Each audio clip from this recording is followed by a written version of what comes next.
On peut parler d'épidural, de rachis, de bloc, peu importe, mais si je veux simplifier ça, c'est de geler quelque chose. Mais pour les femmes enceintes, de savoir, beaucoup se posent la question, comment ça se passe? Donc, pour ce qui est de la césarienne, l'épidural n'augmente pas le risque d'avoir une césarienne. Puis parfois, même l'épidural, en soulageant la douleur, va faire que le travail progresse mieux. Puis des fois, on évite des césariennes. Fait que je me souviens de la tension qui était là. Fait que d'avoir un anesthésiste qui est calme puis qui suggère des choses, je pense que c'est clé, là. Moi, je me souviens, une fois, j'étais avec un de mes patrons, hommes, puis on faisait l'anesthésie d'une gentille dame dans la 80aine d'années. Puis là, elle nous a dit, je vais penser à 2 jeunes hommes tout nus. Et elle s'est endormie. Quelle est la peur que tu entends le plus souvent avant une chirurgie où tu sais, t'en vois là, les patients avancent? J'entends souvent, est-ce que je vais me réveiller?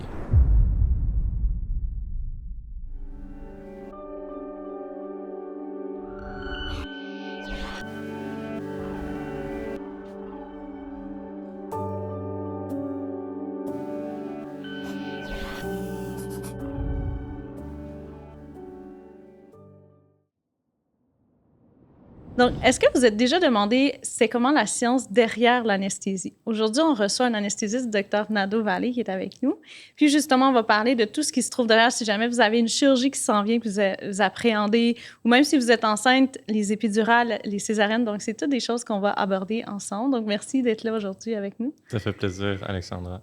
Donc, justement, l'anesthésie, c'est pas tout le monde qui connaît ça. Fait qu'on va juste premièrement, le démystifier, parce que toi, tu viens juste de finir, c'est ça que tu me disais juste avant qu'on commence. Félicitations. Merci. C'était un long chemin. 10 ans et demi. 10 ans et demi, c'est ça. Ouais. Fait que tu en as vu beaucoup, puis tu es la personne parfaite pour nous parler de justement, c'est quoi quand on parle d'anesthésie, en général? Donc, l'anesthésie, habituellement, quand on réfléchit de l'extérieur, on se dit c'est quelqu'un qui nous endort puis qui nous réveille. Habituellement. Mais c'est vraiment plus vaste que ça. C'est une des raisons pourquoi j'ai choisi l'anesthésie. En fait, j'étais en stage de chirurgie à l'externat de médecine. J'avais même pas de notion qu'il y avait un anesthésiste dans la pièce, honnêtement. On voit pas tant ça, l'anesthésie, en pré-résidence. Puis, le patient s'est mis à avoir des problèmes en salle d'opération. Il y avait les signes vitaux qui changeaient. On entendait une désaturation. Puis le chirurgien avec qui je travaillais, il s'est mis à paniquer un peu. Il se demandait qu'est-ce qui se passait. Puis c'est là que j'ai vu quelqu'un se lever derrière le rideau. Puis la personne derrière le rideau, elle savait exactement qu'est-ce qui se passait. Puis elle savait exactement quoi faire. Puis avant même que nous, on a eu le temps de comprendre, le problème était réglé. Puis c'est là que j'ai dit, c'est qui cette personne-là? Y a-t-il un autre docteur dans la pièce? Puis le chirurgien me dit, c'est l'anesthésiste. Puis là, j'ai compris que l'anesthésiste, il faisait pas juste endormir puis partir. Je me suis intéressé un peu à ça durant l'externat, puis j'ai demandé de faire un stage à option là-dedans. Puis c'est à ce moment-là que j'ai compris qu'en fait, l'anesthésiste, c'est comme l'interniste de la salle d'opération. C'est le médecin qui entrevoit tous les problèmes possibles, qui les prévoit puis qui les règle d'avance. C'est celui qui va, par exemple, faire les transfusions sanguines si ça saigne. C'est celui qui va s'occuper de gérer tout ce qui se passe au niveau cardiaque, au niveau pulmonaire. C'est lui qui va faire tous les gestes pour techniquer le patient, avoir des accès veineux, artériels, mettre un tube pour faire respirer, mettre une épidurale pour la douleur post-opératoire, faire un bloc périnerveux à l'échographie pour, par exemple, geler un bras pour une chirurgie qui se fait sans anesthésie générale. Puis en plus, c'est aussi le médecin qui est responsable de toute la gestion périopératoire, en grande partie, du patient puis de son optimisation. Ça, c'est un peu moins vrai au Québec, mais ailleurs dans le monde, c'est beaucoup les anesthésistes qui prennent gestion des patients avant leur opération. OK. Ouais. Fait que vous faites beaucoup plus que ce qu'on pense. Mais c'est ce que j'ai découvert. Ça m'a pris 10 ans et demi, mais... Parce qu'au début, justement, tu disais on endort les patients. Puis ça, c'est une question que j'avais par rapport à... Bien, est-ce que c'est vraiment ce que vous faites? Est-ce que vous les mettez... Est-ce que les gens, ils dorment quand ils sont sous anesthésie? C'est-tu le sommeil ou c'est un autre état qu'on connaît moins? Donc, c'est un état qu'on appelle hypnose. Donc, mais c'est pas en vrai terme général que les gens utilisent comme hypnose. Nos agents, c'est des agents hypnotiques qui vont un peu fermer les régions du cortex puis endormir le cerveau. Mais ce n'est pas un vrai sommeil. Lorsqu'on le compare aux véritables zones du sommeil, durant le sommeil, il y a beaucoup de variations. Le REM, Rapid Eye Movement. L'anesthésie générale, par exemple, ne va pas procurer l'effet reposant du sommeil. On ne se réveille pas bien comme après une nuit de sommeil. Sur nos tracés, on commence de plus en plus à avoir des moniteurs cérébraux, donc d'électroencéphalogrammes en salle d'opération. OK, pour étudier. Pour en fait étudier un petit peu, est-ce que notre patient est trop profond ou s'il n'est pas assez? Est-ce que je peux optimiser un peu la façon que je le garde sous anesthésie générale? C'est pour ça qu'on a ces moniteurs-là, pour doser nos médicaments, parce qu'on continue, on est toujours en train de donner du médicament quand un patient dort. Puis ces moniteurs-là, des fois, ils nous font réaliser que lorsqu'on donne trop de médicaments, le cerveau, les régions corticales du cerveau, ils se ferment. Il n'y a plus de signal. Ces endroits-là, ce qu'on n'observe pas durant le sommeil. Puis, au contraire, si on en donne, par exemple, pas assez, on commence à avoir des ondes apparaître qui sont plus compatibles avec un état d'éveil. Donc, non, c'est pas exactement comme le sommeil, l'anesthésie générale. Mais c'est intéressant ce que tu dis parce que, justement, une de mes questions, c'était comment vous choisissez la dose selon le patient? Oui, il y a le poids, mais il y en a qui répondent plus, moins. Fait que comment vous dosez tous ces médicaments-là chez un patient? Tout à fait. Donc, il y a beaucoup de variables qui rentrent en compte. Quels médicaments est-ce qu'on utilise? Est-ce que c'est des agents qu'on donne par les veines, par exemple le propofol, ou est-ce que ce sont des gaz anesthésiants? Si ce sont des gaz anesthésiants, on a le concept qu'on appelle le MAC, qui est le Minimal Alveolar Concentration. Il y a plusieurs facteurs physiologiques qui vont diminuer ou augmenter le MAC. Donc, ils vont diminuer ou augmenter combien de médicaments tu as besoin pour que le patient soit à un même niveau d'endormissement. Par exemple, aussi bête que le niveau de sodium dans le sang du patient peut avoir un impact. Mais les facteurs qui sont les plus importants, bien sûr, il y a l'âge. Donc, les patients qui sont beaucoup plus âgés, si disons, un patient de 100 ans a besoin de moins de médicaments, incluant pour le propofol ou les gaz. Un patient de 18 ans va avoir besoin de beaucoup plus. La consommation de drogues récréatives, d'alcool, va aussi majorer le besoin en médicaments. Certaines études qui disent que même d'avoir une pigmentation de cheveux roux peut un petit peu jouer, mais pas de façon cliniquement significative, vraiment. Qui sont moins sensibles à l'anesthésie, je pense. Qui pourraient nécessiter, je crois, plus. C'est ça. Ils sont moins sensibles, donc ils ont besoin de plus. Exact, c'est ça, exact.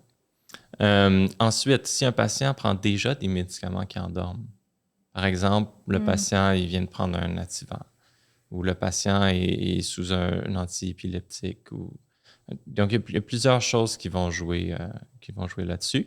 Mais ceux qui sont vraiment les plus cliniquement significatifs, ce sont, je dirais, l'âge, le poids, sont ceux qu'on a le plus en tête. Puis aussi la consommation, par exemple, de cannabis ou d'alcool. Ça, on le voit. Souvent, ils en ont besoin vraiment de plus. Mais de toute façon, tous nos médicaments, on les titre. On n'est pas un peu au hasard. Comme j'ai dit tout à l'heure, on a des moniteurs qu'on colle ici sur le crâne qui vont être un reflet de ce qui se passe dans le cortex frontal. Puis nos moniteurs sont tellement intelligents qu'ils nous donnent un chiffre de 1 à 100, de 0 à 100.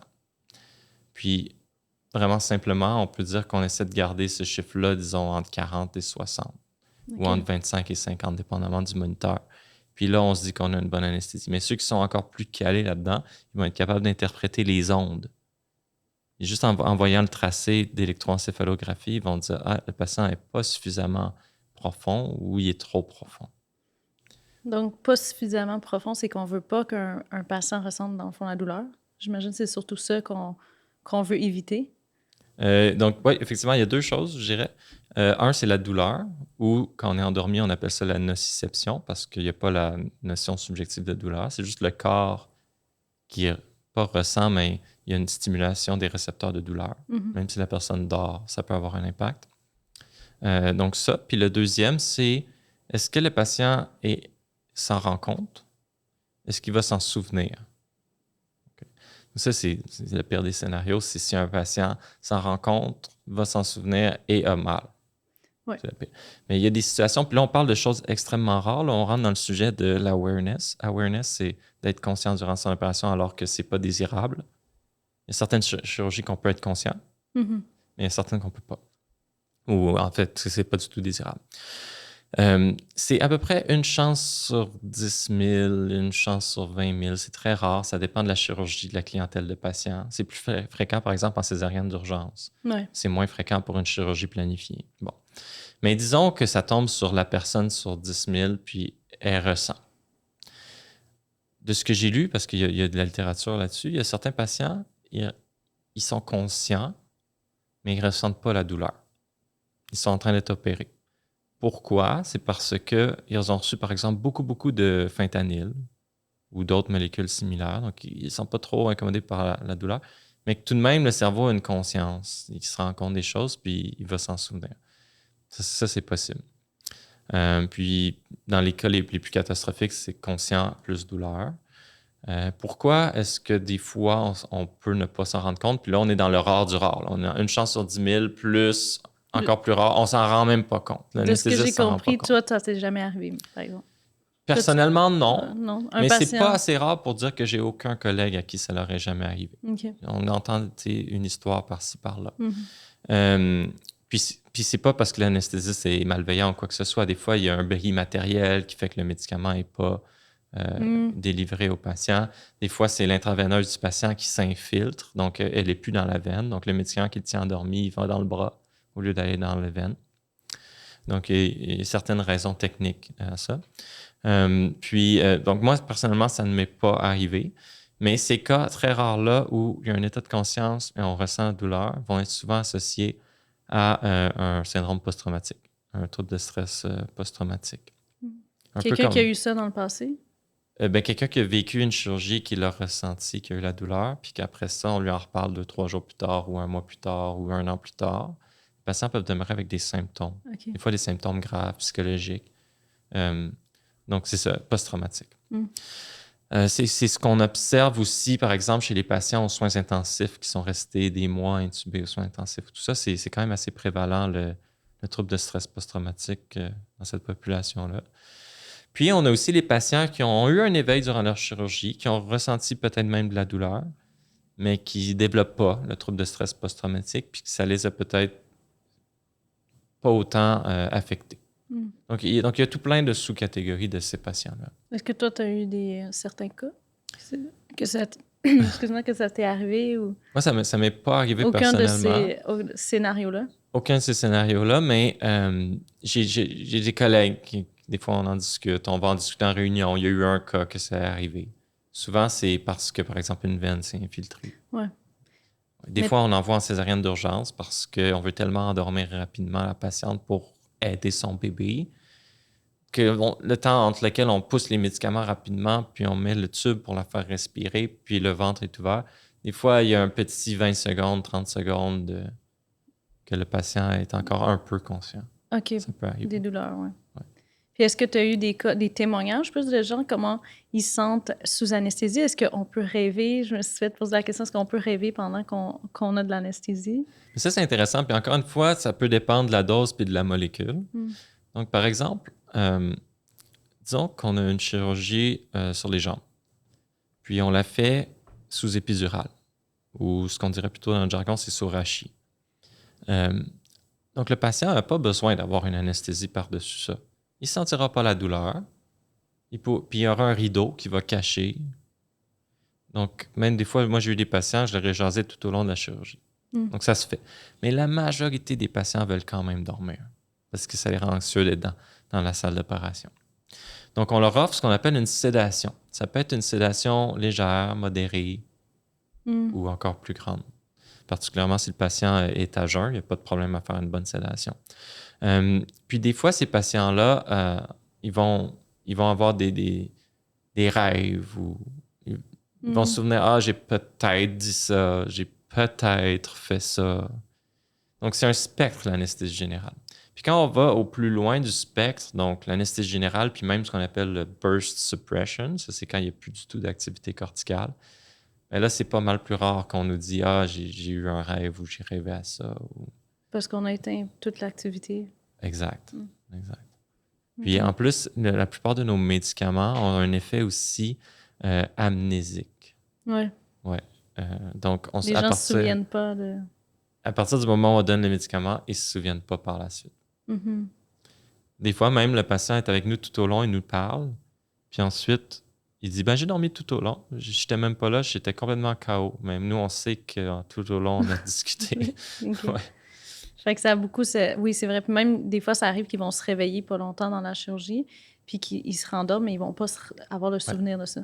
Exact. Ça arrive souvent. Ouais. Ben, pour une chirurgie sous sédation, donc il n'y aurait pas nécessité une anesthésie. Mais comment vous déterminez si ça peut être juste un épidural?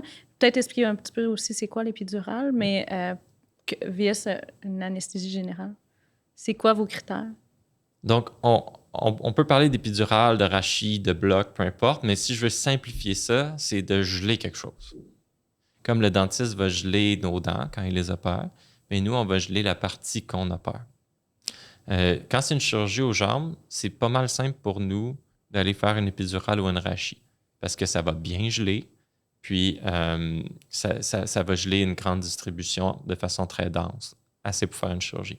Ce que c'est une rachis, c'est d'aller faire une petite piqûre dans le bas du dos, au niveau des lombaires, puis d'aller rejoindre, en fait, d'aller percer la dure-mère, puis d'aller rejoindre le canal dans lequel baignent tous les nerfs qui vont s'occuper des jambes.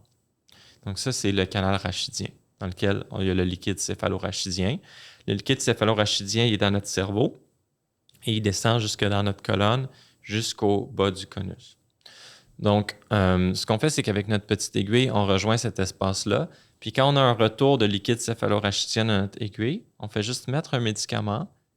Le médicament va diffuser, mais il ne va pas diffuser jusqu'au cerveau. Il va juste diffuser dans la partie inférieure du corps. Puis avec ça, on est capable d'aller geler même des fois jusqu'ici. Qu'est-ce qui fait que ça ne remonte pas si c'est un canal qui fait tout? Je me suis toujours posé la question. Bien sûr. Ben, en fait, c'est la solution qu'on met, c'est la baricité, un petit peu la densité de la solution qu'on met qui va faire que les molécules ont tendance à soit rester où on les met ou à diffuser un peu vers le haut. Okay. Et puis la gravité aussi. Par exemple, si on prend notre patient puis on le couche ou on le met ce qu'on appelle en Trendelenburg, donc la tête va vers le bas, le médicament va avoir tendance à aller encore plus vers les bras. Okay. Puis la dose aussi. Donc, il y a certaines doses qu'on ne dépasse jamais parce qu'on se dit qu'il y a un risque que ça monte très, très haut. Moi, personnellement, j'ai une dose que je ne dépasse jamais. Puis ensuite, on prend d'autres facteurs en compte. La taille de la personne. Est-ce que c'est une personne qui mesure 140 cm ou 210 cm? À 140 cm, je vais peut-être diminuer un peu ma dose pour éviter que ça monte trop haut. Une femme enceinte, elle a son utérus qui appuie sur tout ça, sur le canal rachidien. Puis aussi, il y a une turgescence des veines épidurales qui font que l'espace est comprimé. Fait que quand on comprime quelque chose, ça remonte vers le haut. Femme enceinte, on met une toute petite dose, puis ça monte jusqu'ici. C'est ce qui nous permet de faire des césariennes. Donc, il y a plusieurs... Ça, c'est pour la rachis. L'épidurale, c'est différent dans le sens qu'on ne perce pas la dure-mère. Donc, on n'atteint pas le liquide céphalorachidien.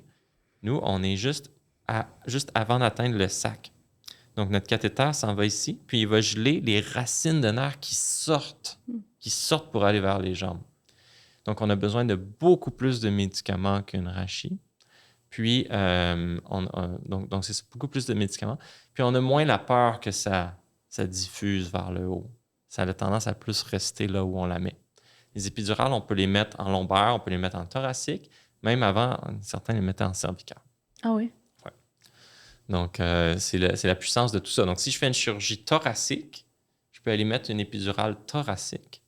Puis la personne va avoir beaucoup moins de douleur, sinon aucune douleur, en se réveillant de sa chirurgie. Ouais. Fait que vous combinez les deux, comme épidurale, rachis, puis anesthésie générale. Exact. Parce qu'une thoracique, on ne pourrait pas le faire juste avec l'épidurale. Ça ne fonctionnerait pas. Donc, ça prend en plus de ça une anesthésie générale. OK. Ouais, puis disons, on sait que certaines chirurgies se fait réveiller au niveau du cerveau. Fait que quel type d'anesthésie vous utilisez? Vous l'endormez au complet, après vous le réveillez une fois que c'est ouvert? Ah, ça, c'est intéressant. Donc, une craniotomie éveillée. Ouais. C'est une situation en anesthésie qu'on a peu fréquemment. Même moi, dans ma résidence, j'en ai fait 2. Donc, il faut utiliser une combinaison une combinaison qui a été très réfléchie d'un bloc du scalp. Donc, avec une aiguille, on va aller bloquer tous les nerfs qui s'occupent de la douleur de la tête, de sorte, avec un médicament tellement dense, que je pourrais ouvrir la tête de la personne, elle ne s'en rendrait pas compte. Donc ça, c'est ce qu'on appelle un bloc du scalp. Ça peut être unilatéral, donc juste une moitié, ou bilatéral.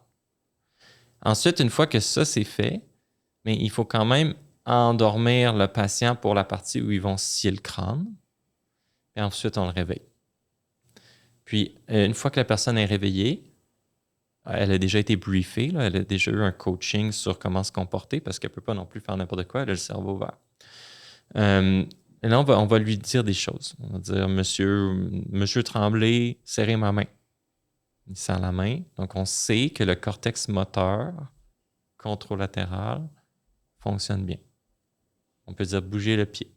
Des fois, quand c'est des zones du cerveau qui sont opérées, qui sont responsables de la parole, on peut lui dire, chantez-moi une chanson.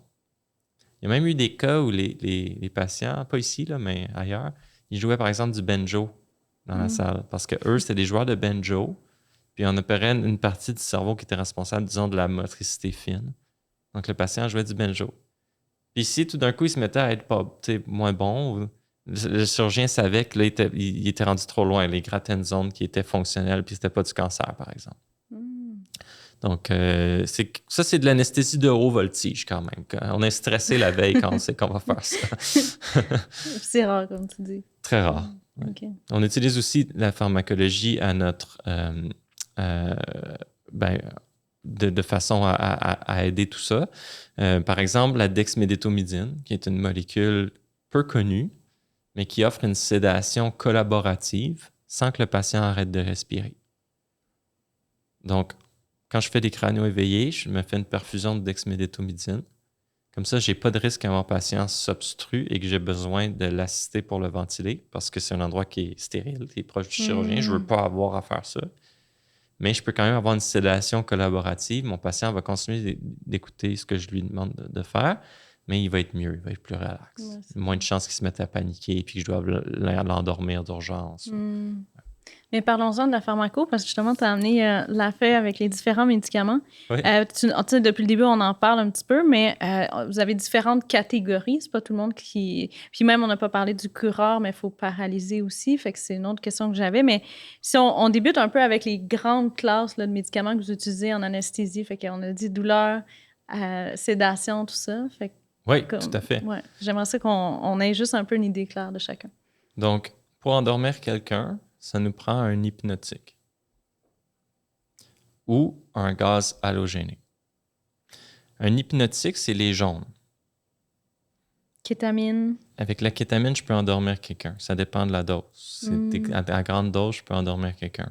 Avec l'éthomidate, je peux endormir quelqu'un. Avec la dexmédétomidine, ça va être difficile. C'est pas vraiment quelque chose qu'on fait, honnêtement, d'endormir des gens à la dexmédétomidine, mais ça pourrait être possible.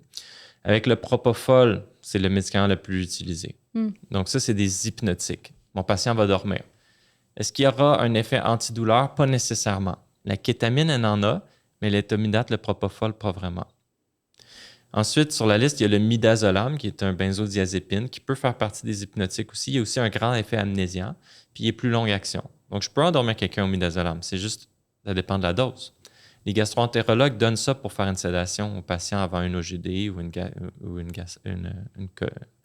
colonoscopie.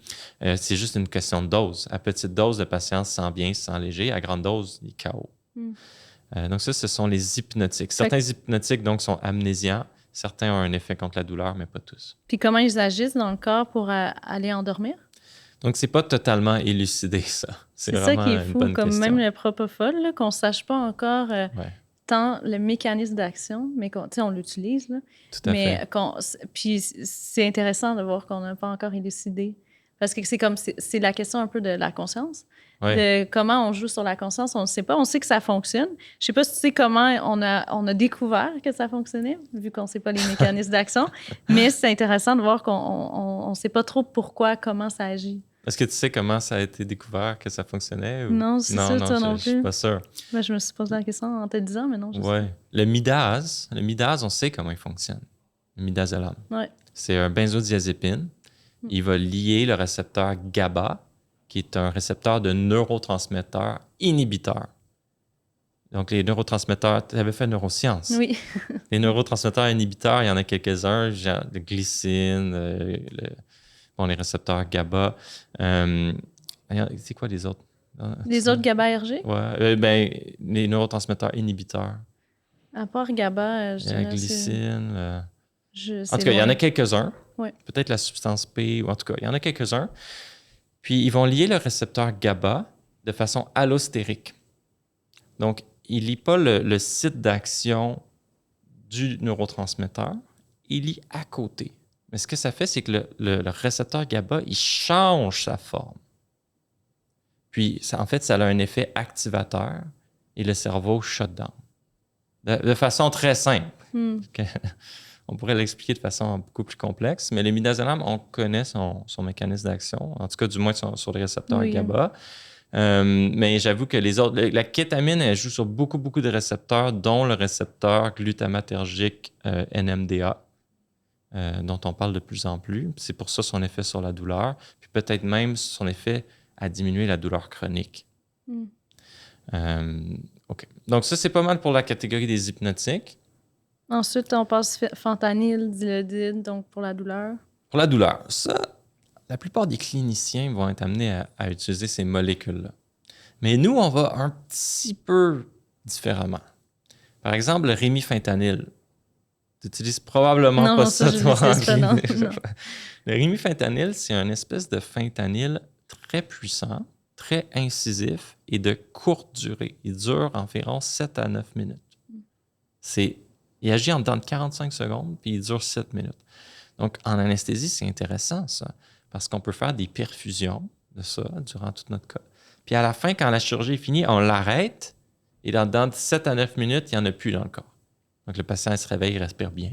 Il faut quand même penser à un antidouleur longue action. C'est pour ça qu'on peut faire la transition, par exemple, avec le dilodide avant que le patient se réveille. C'est moins incisif. Il y a moins d'effet de dépression respiratoire que le rémifentanyl. Donc, le patient est capable de se réveiller, capable de respirer, capable de tousser. Il y a un effet antidouleur quand même. Moins incisif, mais suffisant pour le réveil. OK. Il y en a plusieurs, là. Fentanyl, sufentanyl. Très similaires, ces deux molécules-là. Dilodide, morphine, oxycodone. Bon. Il y a plusieurs molécules. Puis, en fait, cliniquement, ce qui est important, c'est combien de temps il dure sur le temps. Est-ce qu'il dure 3 heures ou 7 minutes? Combien ils sont incisifs? Parce que je ne pourrais pas faire ma chirurgie avec du dilodide. Le patient, ses tensions artérielles augmenteraient beaucoup. Il y aurait beaucoup de chiffres hémodynamiques parce que les nocicepteurs ne seraient pas assez bloqués pour le scalpel du chirurgien. Donc, c'est un petit peu avec ça qu'on jongle en anesthésie. Puis, encore une fois, c'est toute une question de dose selon le poids, j'imagine. Puis, parce qu'on... Ouais. Tu sais, les overdoses de fentanyl, on a vu beaucoup. Ça, c'était plus dans les drogues de rue, là. Ouais, tout mais à vous, j'imagine que vous avez juste des doses. Puis est-ce que ça varie beaucoup d'une personne à l'autre ou c'est très plus standard? Je dirais environ 50 %. Okay. Ça pourrait varier. Disons, je pense à mon patient jeune de 30 ans versus une dame de 90 ans. Peut-être ça pourrait être 75 % de variation. Peut-être que la dame de 100 ans, je vais lui donner 25 microgrammes. Je vais commencer avec ça, puis je vais voir comment elle tolère. Mais peut-être que mon jeune patient, je vais lui donner 50 à 100. Puis il va le tolérer aussi bien que le 25. Donc, c'est à peu près ça. Okay. Après, l'autre catégorie? Le gris. Lidocaïne. Lidocaïne, bupivacaïne. Ça, je me demande, est-ce que tu en utilises des fois? Est-ce que tu fais des... moi, je fais des injections avec de la lidocaïne quand je mets dans les articulations, tout ça. Oui, c'est ça. Pour geler, je l'utilise. Ou des points gâchettes, je ne sais pas si tu en fais. Oui, aussi. Des fois. Ouais. Donc, la lidocaïne, c'est un anesthésique local. C'est un médicament qui va aller, par exemple, geler un nerf. Endormir un nerf. Les dentistes vont utiliser l'articaïne, qui est similaire. C'est dans la même catégorie. Les anesthésiques locaux, il y en a 2 catégories. Les esters, les amines. Mais justement, les dentistes, pourquoi? J'avais une question par rapport à ça, parce que plusieurs vont dire « Ah, moi, genre, quand je vais chez le dentiste, là, moi, ça gèle pas. » Ouais. C'est quoi? C'est pourquoi? Puis est-ce que après vous tenez ça en compte après dans votre prise en charge avec les patients? Bien, c'est intéressant parce qu'on se le fait souvent dire. Je crois que la plupart du temps, honnêtement, puis là, c'est juste un jugement peut-être, mais je crois que quand il nous dit ça, la plupart du temps, c'est parce que le dentiste a juste manqué son site d'injection. Nous, ça peut nous arriver aussi en anesthésie. On dit tout le temps qu'il y a un risque d'échec de tout ce qu'on fait. Si tu injectes à côté du nerf, c'est possible que le patient ne gèle pas. Ça ne veut pas dire que la molécule ne fonctionne pas. Mais il y a quand même une partie de patients, puis je l'ai vécu une fois, qui effectivement, ils ne gèlent pas. Ou ils gèlent vraiment moins, puis les doses qu'on a besoin pour les geler, ils sont rendus dans des doses toxiques, donc ça ne marche pas. Moi, ce que je suggérais, c'est d'essayer peut-être de changer de catégorie de molécules. Donc, si on est dans articaine, lidocaïne, ils ont 2 I dans leur nom, fait que c'est des amines. Ceux qui ont juste un I, c'est des esters, la chloroprocaïne, par exemple. Peut-être essayer ça, peut-être que ça va fonctionner mieux. Peut-être que ces patients-là ont des mutations dans leurs récepteurs qui sont moins sensibles. C'est possible. Ce que je lisais, c'était que des fois, il y en a qui sont tellement anxieux ou s'ils sont déjà inflammatoires, disons, qu'il y avait une dent infectée. Ouais. Ben là, tu es déjà dans un territoire inflammatoire, acide, puis là, la lidocaïne peut moins bien fonctionner. Exact. Donc, ça, c'est une chose, en anesthésie, on ne va jamais aller geler un endroit qui est trop acide, par exemple, en cas d'infection, parce qu'en fait, la molécule ne peut pas entrer dans la cellule, puis c'est là qu'elle a son effet. C'est à l'intérieur. Elle lit le récepteur par l'intérieur. Donc, peut-être que les dentistes sont tombés sur une situation où il y a beaucoup d'acidité due peut-être à une infection. C'est possible. Puis l'autre chose, j'avais lu aussi, il y a certains scorpions qui, quand ils piquent un être humain, après ça, l'être humain développe une résistance aux anesthésiques locaux. Ah ouais. Donc, il y a des cas, des trucs plus rares. C'est très rare, mais je pense que quand un patient nous dit ça, il faut toujours le prendre en considération, mais il ne faut pas nécessairement prendre ça non plus pour du cash, que ça ne va pas fonctionner. Parce que là, le patient, on peut l'exposer à des risques. Parce que si on dit, d'abord, je ne peux pas vous geler, donc je vais faire autre chose que j'aurais moins aimé faire. Mais je pense qu'il faut quand même tester, voir si ça fonctionne. Oui, c'est ça. Vous l'essayez, mais vous êtes à l'affût que peut-être ça va être plus difficile. Exact. Okay. Ou on peut changer de catégorie de molécules. OK.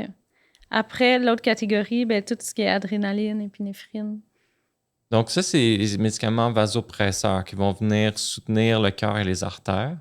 Tout ce qu'on donne en anesthésie ou presque va avoir l'effet de diminuer la pression artérielle et des fois même de faire une dépression du cœur, une cardiomyodépression. Le cœur va moins bien faire sa job. Les artères, ils vont se relaxer. La pression artérielle va diminuer. On le sait, donc on le prévoit. On intervient des fois même à l'avance. Ça m'est arrivé d'endormir un patient, puis avant même de voir que la pression artérielle diminuait, je lui avais déjà donné un vasopresseur. Donc, la pression artérielle est restée la même chose. C'est comme une balance. 1 plus 1, ça en fait. Parfois aussi, on prend en charge des patients au bloc opératoire qui sont très malades, qui sont en choc, qui sont déjà sous vasopresseur, qui ont des problèmes au niveau du cœur, qui ont des problèmes, une grosse infection sévère, ou qui sont complètement déshydratés au point de ne plus avoir suffisamment de tension artérielle. Donc, c'est des médicaments qu'on utilise très souvent, les mauves.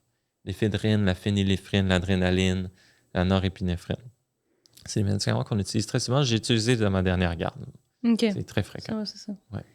Puis ensuite de ça, il y a le cureur, je l'ai sauté ici, mais de comprendre pourquoi les gens, quand sont sous anesthésie, ils doivent être paralysés. Fait que c'est pas tout le monde qui le sait. Ouais. Fait que pourquoi est-ce que, justement, on doit paralyser les gens pour une chirurgie? Des fois, c'est pour la chirurgie elle-même qui nécessite une curérisation, donc qui nécessite que ce soit impossible de bouger. Impossible. Des fois, c'est pour l'anesthésiste. Parce que nous, il faut souvent intuber nos patients. Il faut les ventiler avec un masque parce qu'ils arrêtent de respirer quand on les endort pour une anesthésie générale. Ça facilite grandement les choses qui soient curérisées le patient parce que quand on va faire notre geste d'intubation, qu'on va mettre le laryngoscope dans leur gorge puis qu'on va soulever pour aller exposer la glotte, si le patient il est raide ou si ses cordes vocales sont fermées, on ne pourra pas mettre le tube, ça va être difficile. Donc, le curare aide beaucoup à l'intubation. Il rend une intubation potentiellement difficile à une intubation facile et il rend une ventilation potentiellement difficile à une ventilation facile. Donc, ça, c'est pour l'anesthésiste. Maintenant, pour le chirurgien, par exemple, en cas de laparoscopie, de pneumopéritoine, quand le chirurgien va injecter du gaz dans l'abdomen pour mieux voir avec ses caméras, dans ce cas-là, il faut que tout soit relâché. Sinon, il y a vraiment de la misère à travailler. Dans les cas de neurochirurgie, certains cas de cancer, le chirurgien va rentrer 2 vis dans le crâne. Ça s'appelle la têtière à pointe.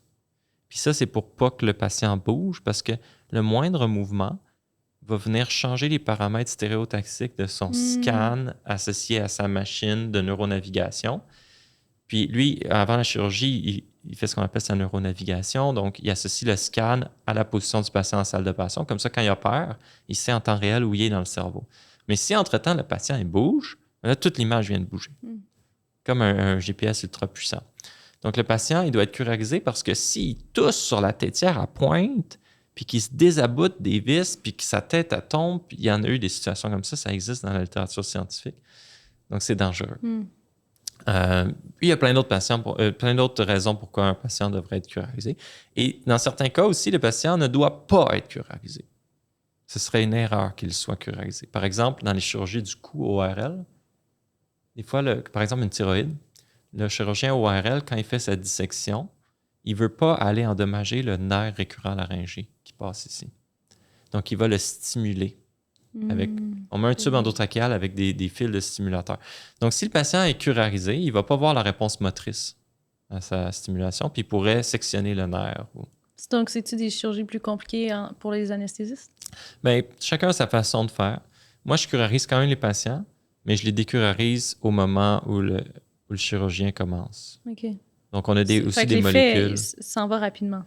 Pas nécessairement. L'effet peut durer des heures, mais on a des molécules de renverse. Puis maintenant, depuis quelques années, on a une molécule de renverse qui est exceptionnelle, qui s'appelle le Sugamadex. Je ne sais pas si j'ai le droit de dire au podcast, c'est le nom de molécule. Oui. Oui, le Sugamadex. Parce que c'est un nom de compagnie. Non, mais je pense que c'est le nom correct. Ça, c'est l'autre qui est le nom de... OK. Donc, le Sugamadex, il va renverser le rocuronium. Il va aller comme il fait un gros câlin, puis l'amener pour se faire dégrader. C'est l'antidote, exactement. Okay. Donc, on l'utilise de plus en plus, celui-là. Ça facilite votre gestion des... Vraiment. Ouais. Okay. Puis ensuite, on a toute la catégorie, je pense ici, c'est mal de cœur et nausées pour éviter... parce que c'est fréquent quand vous donnez tous ces médicaments-là. Donc, la principale plainte des patients en chirurgie ambulatoire, c'est la nausée. C'est la nausée. Puis, c'est une des principales raisons d'hospitalisation d'un patient qui n'aurait pas dû être hospitalisé. Donc, de plus en plus, en anesthésie, on est en train de se rediriger vers une tournure ambulatoire. On veut que nos patients, ils aillent bien, ils rentrent à la maison, ils aillent bien. Donc, on donne des agents anti-nausées d'avance. On en donne au moins 2 à tout le monde.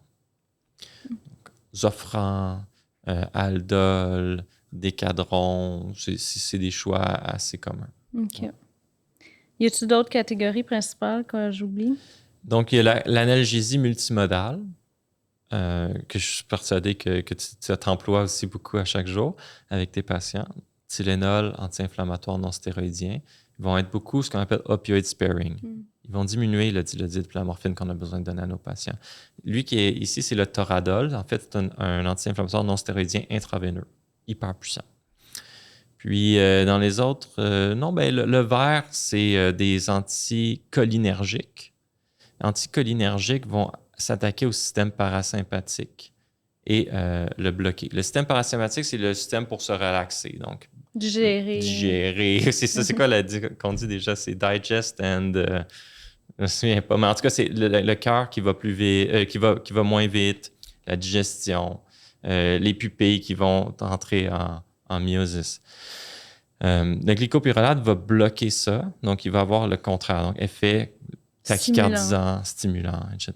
On utilise beaucoup parce que nos patients font beaucoup de chocs vagal. Parce qu'on a des aiguilles, on manipule des grosses aiguilles, des pédurales, on manipule. Donc. Des fois, des patients, on les voit, 30 de fréquence cardiaque, 25 de fréquence cardiaque. Donc, on va donner atropine, glycopyrrolate. Pour faire monter la pression puis le pouls. Exact. Ouais. OK. Puis justement, une chose que je voulais parler, parce que tu l'as nommé, il y a les chirurgiens, c'est comment d'être dans une salle de chirurgie. Puis des fois, parce que moi, tu sais, j'en ai fait beaucoup de stages en chirurgie. Des fois, quand c'est stressant là, pour le chirurgien, des fois, je sais pas comment dire, mais il y a un peu d'insulte, il y a un peu un climat qui est quand même assez tendu et stressant. Ouais. Est-ce que ça t'est arrivé? Comment toi, tu gères ça? Ou c'est quoi un peu ta manière de gérer avec les chirurgiens? J'imagine qu'en général, ça se passe bien. Là. Mais... Ça arrive. Je dirais que ça arrive une fois par année. Okay. Peut-être 2. Mais ma façon, je pense que je suis quand même assez bon pour gérer ces situations-là. Je pense que ce qu'on doit garder en tête, c'est qu'on est là pour le patient. On n'est pas là pour notre ego. On n'est pas là pour... Puis, ce que le patient a besoin, là, c'est que le chirurgien ait tous les outils pour réussir la meilleure chirurgie possible. Donc, si le chirurgien est embêté puis qu'il se met à me créer des embêtes, ça ne me sert à rien de lui rétorquer puis qu'il devienne encore plus. Non, Donc, exact. je ne fais pas ça. Moi, ce que je dis, c'est comment je peux vous aider. Qu'est-ce que je peux faire? Puis, j'essaie de proposer des choses. Si ça saigne beaucoup, par exemple, je peux lui dire, voulez-vous que je donne une dose d'acide tranexamique, 1 gramme? Ça va faire que ça peut saigner moins. Je vais lui dire, est-ce que vous voulez que la pression artérielle, voulez-vous que je diminue la pression artérielle? Ça pourrait saigner moins. J'essaie d'offrir des pistes de solutions. Des fois, des anesthésistes, on est tellement formés longtemps, puis bien aussi, on a des connaissances quand même en chirurgie. Donc, on est capable de proposer. Voulez-vous tenter telle approche? Voulez-vous tenter de clamper telle artère? On est capable aussi de faire des suggestions. Puis les chirurgiens, ils les savent, toutes ces choses-là, mais des fois, tu es tellement dans le stress que tu y penses pas. Je peux donner un exemple. Des fois, ce qu'on voit, c'est des hémorragies postpartum. Donc, les femmes enceintes, en césarienne, bébé sort, tout va bien, mais elle saigne. Puis elle saigne, puis elle saigne, puis nous, on transfuse, puis elle saigne, puis elle saigne. Puis là, ça ne va pas. Dans ces situations-là, l'anesthésiste peut suggérer. Voulez-vous tenter telle approche? Voulez-vous qu'on aille en radiologie faire emboliser une des artères? Voulez-vous enlever l'utérus? Voulez-vous donner tel médicament qui va faire que l'utérus contracte? Voulez-vous... Donc, on est une équipe. Oui, parce que ça fait pas. J'en ai vécu une hémorragie après une césarienne. Ah ouais? Oui.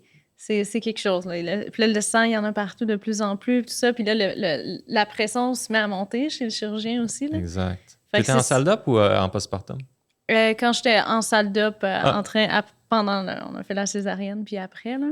Ouais. Fait que je me souviens de la tension qui était là. Fait que d'avoir un anesthésiste qui est calme puis qui suggère des choses, je pense que c'est clé. Là. Ça aide beaucoup. Exact. Ça aide beaucoup.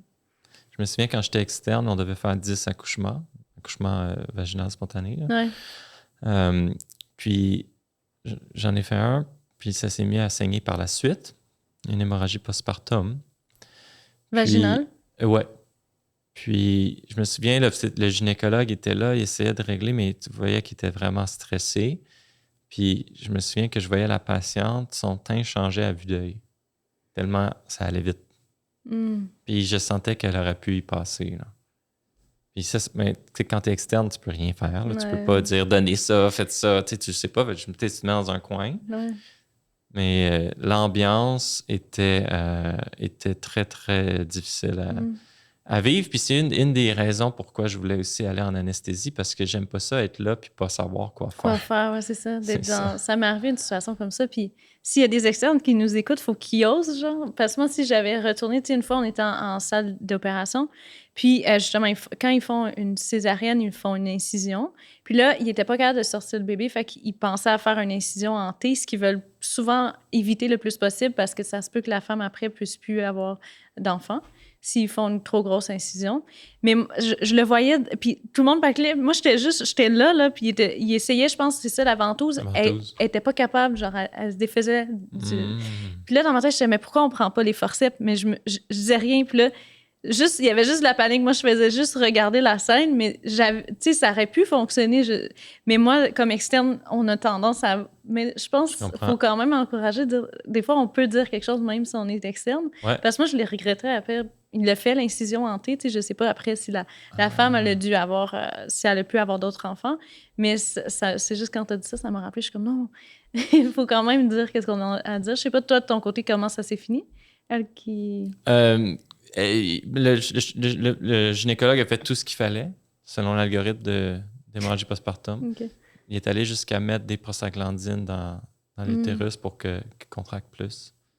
Puis ça l'a arrêté. Ça l'a arrêté, OK. Ouais. Mais il cherchait ses doses. C'est comme dans panique. Là. Qu'est-ce que c'est déjà? C'est pas toujours évident. Exact.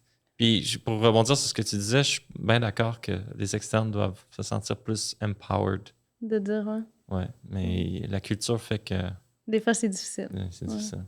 Ouais, justement, la culture, comment tu la trouves? Est-ce que ça évolue un peu en chirurgie? Moi, j'en ai vécu, là, des trucs assez hard. Là. Je sais pas si ça commence à comme, évoluer un petit peu. Toi, tu es là tous les jours, tu en vois des chirurgies. Je peux pas parler pour les externes et résidents en chirurgie. Je crois que c'est tout aussi difficile qu'avant. Mais en anesthésie, c'est bien. C'est le rêve. Là. On est bien. OK. Ouais, les patrons sont fins. Ils vont nous offrir des... Veux-tu aller prendre un café? Je te paye un café. Je te paye un repas. Moi, personnellement, j'ai vu une belle résidence. Mais je crois que c'est plus difficile dans certains domaines. Comme la chirurgie aussi. C'est ça. Mais je ne suis pas résident en chirurgie, je peux pas dire. Mais, tu sais... De ce que tu observes. De ce que j'observe. Puis, je crois aussi c'est quand même un domaine qui n'est pas facile, là, juste pour pas non plus bâcher les patrons. Ils vivent des stress inimaginables. Donc, c'est ça. C'est un domaine qui est difficile. Mais chacun a une personnalité pour aller dans un domaine. Puis, il y en a qui sont capables. Moi, je n'aurais pas été capable. Il y en a qui sont capables. Donc, c'est parfait. Au final, c'est pour le patient. Puis, ça prend de tout. Oui, c'est ça. On a besoin de chirurgie. Exact. Puis parlons un petit peu, on a commencé à en parler, mais des épidurales, justement, on l'a expliqué un peu le principe tantôt, c'était quoi? Oui. Mais pour les femmes enceintes, de savoir, beaucoup se posent la question, puis il y en a d'avance, souvent, moi, c'est sûr que j'ai l'épidurale, il y en a qui veulent essayer sans. Ouais. Comment ça se passe? Puis pourquoi des fois, la femme peut arriver en salle d'accouchement, puis on va dire, attends, on va attendre un petit peu, puis c'est à quel moment que c'est le bon moment de le donner, puis... J'aimerais ça que tu nous expliques un peu. Ce que les sociétés savantes disent à ce sujet-là, parce que c'est un sujet un peu pas discuté, mais controversé. Ce que les sociétés savantes disent, c'est l'indication d'une épidurale, c'est la demande de la patiente. C'est-à-dire, quand la patiente en fait la demande, c'est suffisant pour appeler l'anesthésiste. Il faut quand même qu'il y ait un travail réel qui est amorcé. C'est ça. Ça ne peut pas être des fausses contractions. Parce que le danger, c'est que tu mets l'épidurale, mais tu l'as mis pour rien, puis on n'aime pas ça faire des gestes. Est-ce qu'on ralentit un peu le processus? Donc, si moi, je mets une épidurale, puis on est au tout début du travail, on est à 2 ou 3 cm, est-ce que je vais ralentir le processus? Est-ce que je vais minimiser les chances que l'accouchement ait lieu versus une césarienne? Ça, c'est des questions qui reviennent beaucoup. C'est ça. Donc, pour ce qui est de la césarienne, l'épidurale n'augmente pas le risque d'avoir une césarienne. Peu importe quand, Zéro. peu importe si c'est trop tôt. Peu importe quand, peu importe si c'est trop tôt. Selon la dose qu'on met dans l'épidurale, on peut augmenter le risque d'avoir un travail instrumenté. Ça, c'est selon la dose. Avant, historiquement, les épidurales étaient loadées avec des anesthésiques locaux denses, très concentrés. Les patientes avaient ce qu'on appelle un bloc moteur. Ils ne pouvaient plus bouger leurs jambes. Ils ne sentaient plus leur contraction. Il y avait beaucoup plus de ventouses forceps. Mais si tu fais une épidurale qui est moins concentrée, less is best, c'est ce qu'on fait de plus en plus, pas nécessairement plus de risques. Okay. C'est sûr que des fois, on se fait appeler, la patiente est rendue en travail actif, elle va accoucher d'ici 30 minutes, 1 heure. Puis on dit, peux-tu la soulager, lui donner une grosse dose? On donne une grosse dose, mais là, elle ne sent plus ses jambes, elle ne sent plus ses contractions. C'est possible que ça finisse. Moi, je dis toujours qu'il y a un risque augmenté dans ce temps-là. Si on donne une grosse dose, là, il y a un risque augmenté de césarienne? De travail instrumental, pas de césarienne. Jamais. Okay. Pourquoi est-ce qu'on pensait historiquement qu'il y avait une augmentation des césariennes? C'est parce que l'épidurale, on la donnait surtout aux patientes dont le travail était très difficile. Donc, c'était 10% environ des accouchements. Aujourd'hui, c'est 70-80. Qu'ils prennent l'épidurale? Ouais. Okay. Donc, aujourd'hui, c'est démocratisé. À l'époque, les épidurales, c'était pour les travails difficiles. Donc, si tu te mets à donner des épidurales à tous les travails difficiles, mais tu te mets à donner des épidurales à des femmes qui vont aller en césarienne. Mais c'est déjà des femmes qui sont en risque. Exact. Donc là, tu te mets à faire un lien qui est faux entre l'épidurale et la césarienne. Dans les années, je crois, 70 ou 80, dans un certain hôpital dont j'ai oublié le nom, ils se sont mis à démocratiser ça. Ils les offraient à tout le monde. 70% des patientes le prenaient. Puis ça, ils ont fait une étude. Est-ce que ça a changé? Y a-t-il plus de césariennes? On a augmenté de 60% les épidurales qu'on fait. Là. C'est des milliers d'épidurales. Y a-t-il plus de césariennes? Il n'y en avait pas plus. Maintenant, si je fais mon épidurale à une patiente qui est à 3 ou 4 cm, est-ce que j'ai des chances de prolonger son travail? Ça a été full étudié, ça. Il y a des études qui disent que oui, d'autres qui disent que non, d'autres qui disent au contraire, ça l'accélère. Au final, ce qui est retenu de toutes ces études-là, c'est que le risque, c'est de prolonger la phase active par environ 20 à 30 minutes. Okay. Si on prend toute la durée du travail au complet, c'est pas très significatif. Ça peut être significatif pour quelqu'un, mais la majorité des gens, d'avoir un travail qui est 20 minutes plus long, mais tu es soulagé. Donc, c'est pour ça que je crois. Ouais, le choix, les femmes, souvent, vont préférer avoir moins de douleur, que ça dure un petit peu plus longtemps, que d'être en immense douleur, mais que ça soit un peu plus rapide. Exact. Puis parfois, même l'épidurale, en soulageant la douleur, va faire que le travail progresse mieux. Puis des fois, on évite des césariennes. Ou des fois, s'il y a une césarienne, il y en aurait eu une qu'on l'a fait ou non, l'épidurale. Mais si tu as une césarienne d'urgence puis tu as une épidurale, pas obligé de t'endormir. Des fois, oui. Des fois, c'est trop urgent. On n'a même pas le temps de mettre du médicament dans l'épidurale pour la césarienne. Des fois, on endort quand même. Mais des fois, le fait que l'épidurale est déjà là, ça fait qu'on se sauve d'endormir. Ouais. Si la patiente n'a pas d'épidurale puis c'est césarienne d'urgence, c'est d'emblée une anesthésie générale? Ça dépend du niveau d'urgence. Si c'est ce qu'on appelle une P1, là, on oublie ça. On endort parce que le bébé est en détresse active. Chaque minute compte. On endort. Mais c'est une P2, P3, on a le temps de faire une rachie. OK. Ouais. Puis est-ce que c'est vrai... je sais qu'il y a des gens, des fois, qui se demandent est-ce que ça va affecter le bébé, mon bébé, si j'ai une épidurale? Est-ce que le médicament, il va toucher au bébé ou est-ce qu'il va être plus amorphe au moment de l'accouchement? Oui. C'est une question qui revient souvent. Il y a même beaucoup d'études sur le lien entre la mère et l'enfant, le lien avec l'allaitement. En globalité, ce qu'on en retient, c'est que l'épidurale n'a pas d'impact négatif sur l'issue du bébé. Pas d'impact négatif. Est-ce qu'il peut être un peu plus endormi en sortant? Donc là, il faut voir. Si on vient de mettre une énorme dose de fentanyl dans l'épidurale, puis le bébé sort 15-20 minutes plus tard, peut-être qu'il y en aura un peu qui va être passé au bébé. Donc le bébé le métabolise, le fentanyl, ça dure quelques minutes. Mais c'est peut-être possible, peut-être, que ça contribue un peu au fait qu'il y aura peut-être besoin du petit masque. Peut-être. La même façon que quand on fait une anesthésie générale pour une P1, les médicaments qu'on donne à la mère vont au bébé. Donc, ça contribue au fait qu'il naît un peu plus flasque. Mais on est capable on sait quoi faire avec un... On le ventile, puis ça finit par bien aller. Donc, mais ce que les études ont étudié, c'est l'outcome, l'issue du bébé. À 1 an, est-ce qu'il marche autant que les autres? Est-ce qu'il parle autant? Tout ça, c'est aucune différence. OK. Ouais. Mais donc, est-ce qu'il y a c'est quoi les risques ou les désavantages de l'épidurale? Il y en a. Donc, moi, ce que je dis à mes patientes pour faire le consentement, je leur dis il y a environ 1% de chance que mon aiguille, elle aille trop loin et que vous ayez mal à la tête demain. OK? Puis dans ces cas-là, parfois, il faut retourner faire une épidurale pour boucher le trou avec votre propre sang. Ça s'appelle un blood patch. 1%. Moi, dans ma résidence, c'est probablement plus que 1. C'est probablement plus 1 sur 400-500. C'est un peu plus rare. Mais la littérature dit 1%. Ça t'est arrivé une fois sur 400-500 personnes? Environ. C'est quand même rare que ça arrive. Puis mes collègues diraient probablement la même chose. Je me souviens, ma première année de résidence, je les ai toutes comptabilisées pour ajuster mon risque aux patients. Mais c'est ma première année de résidence, j'étais moins bon.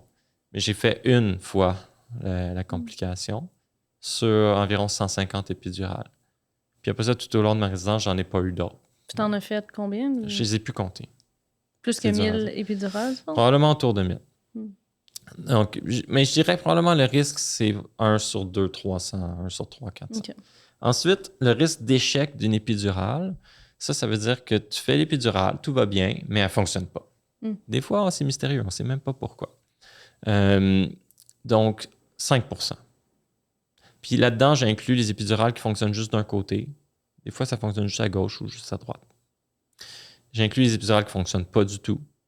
J'ai inclus les épidurales qui fonctionnent des deux côtés, mais juste ça ne soulage jamais la patiente. Puis ça peut être parce que le bébé est positionné d'une façon que sa tête comprime plus vers en arrière, dans le petit bassin.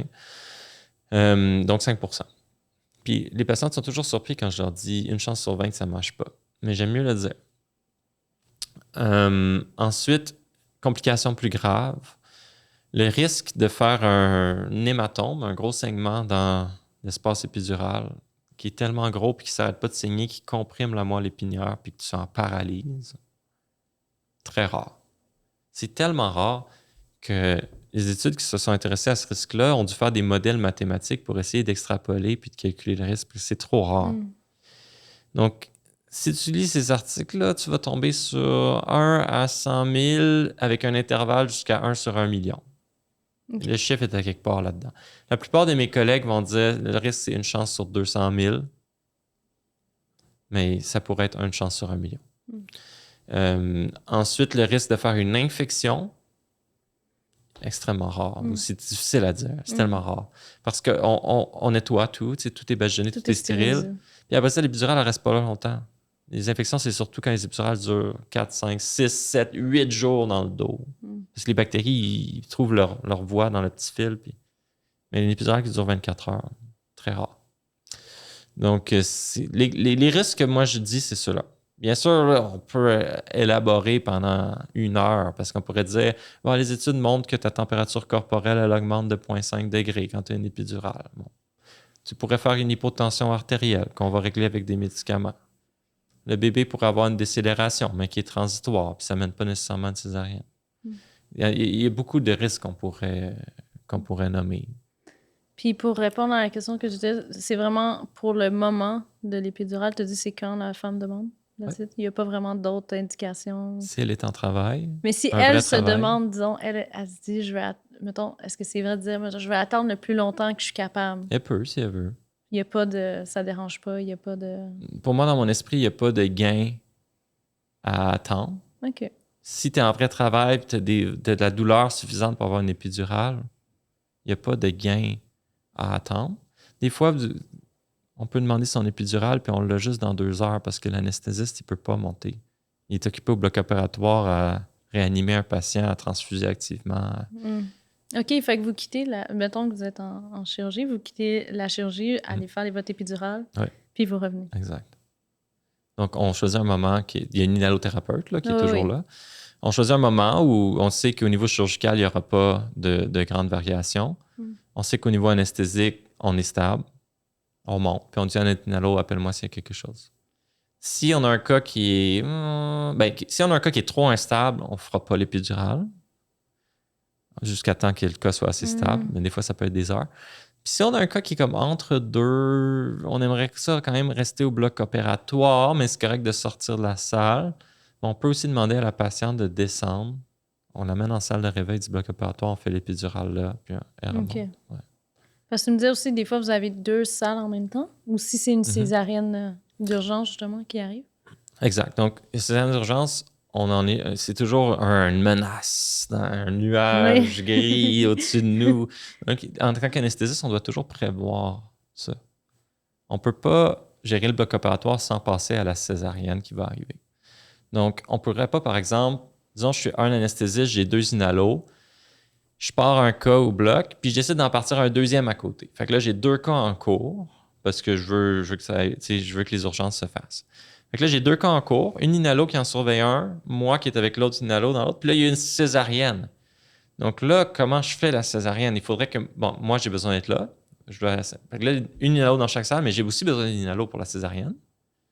Donc là, ça voudrait dire qu'une inhalo sort de la salle puis laisse une infirmière surveiller l'anesthésie, ce qui est vraiment pas optimal parce qu'ils sont pas formés pour surveiller l'anesthésie. Donc là, c'est là que ça devient un peu la catastrophe. C'est pour ça que souvent, on ne part pas 2 cas en même temps, les urgences. Là.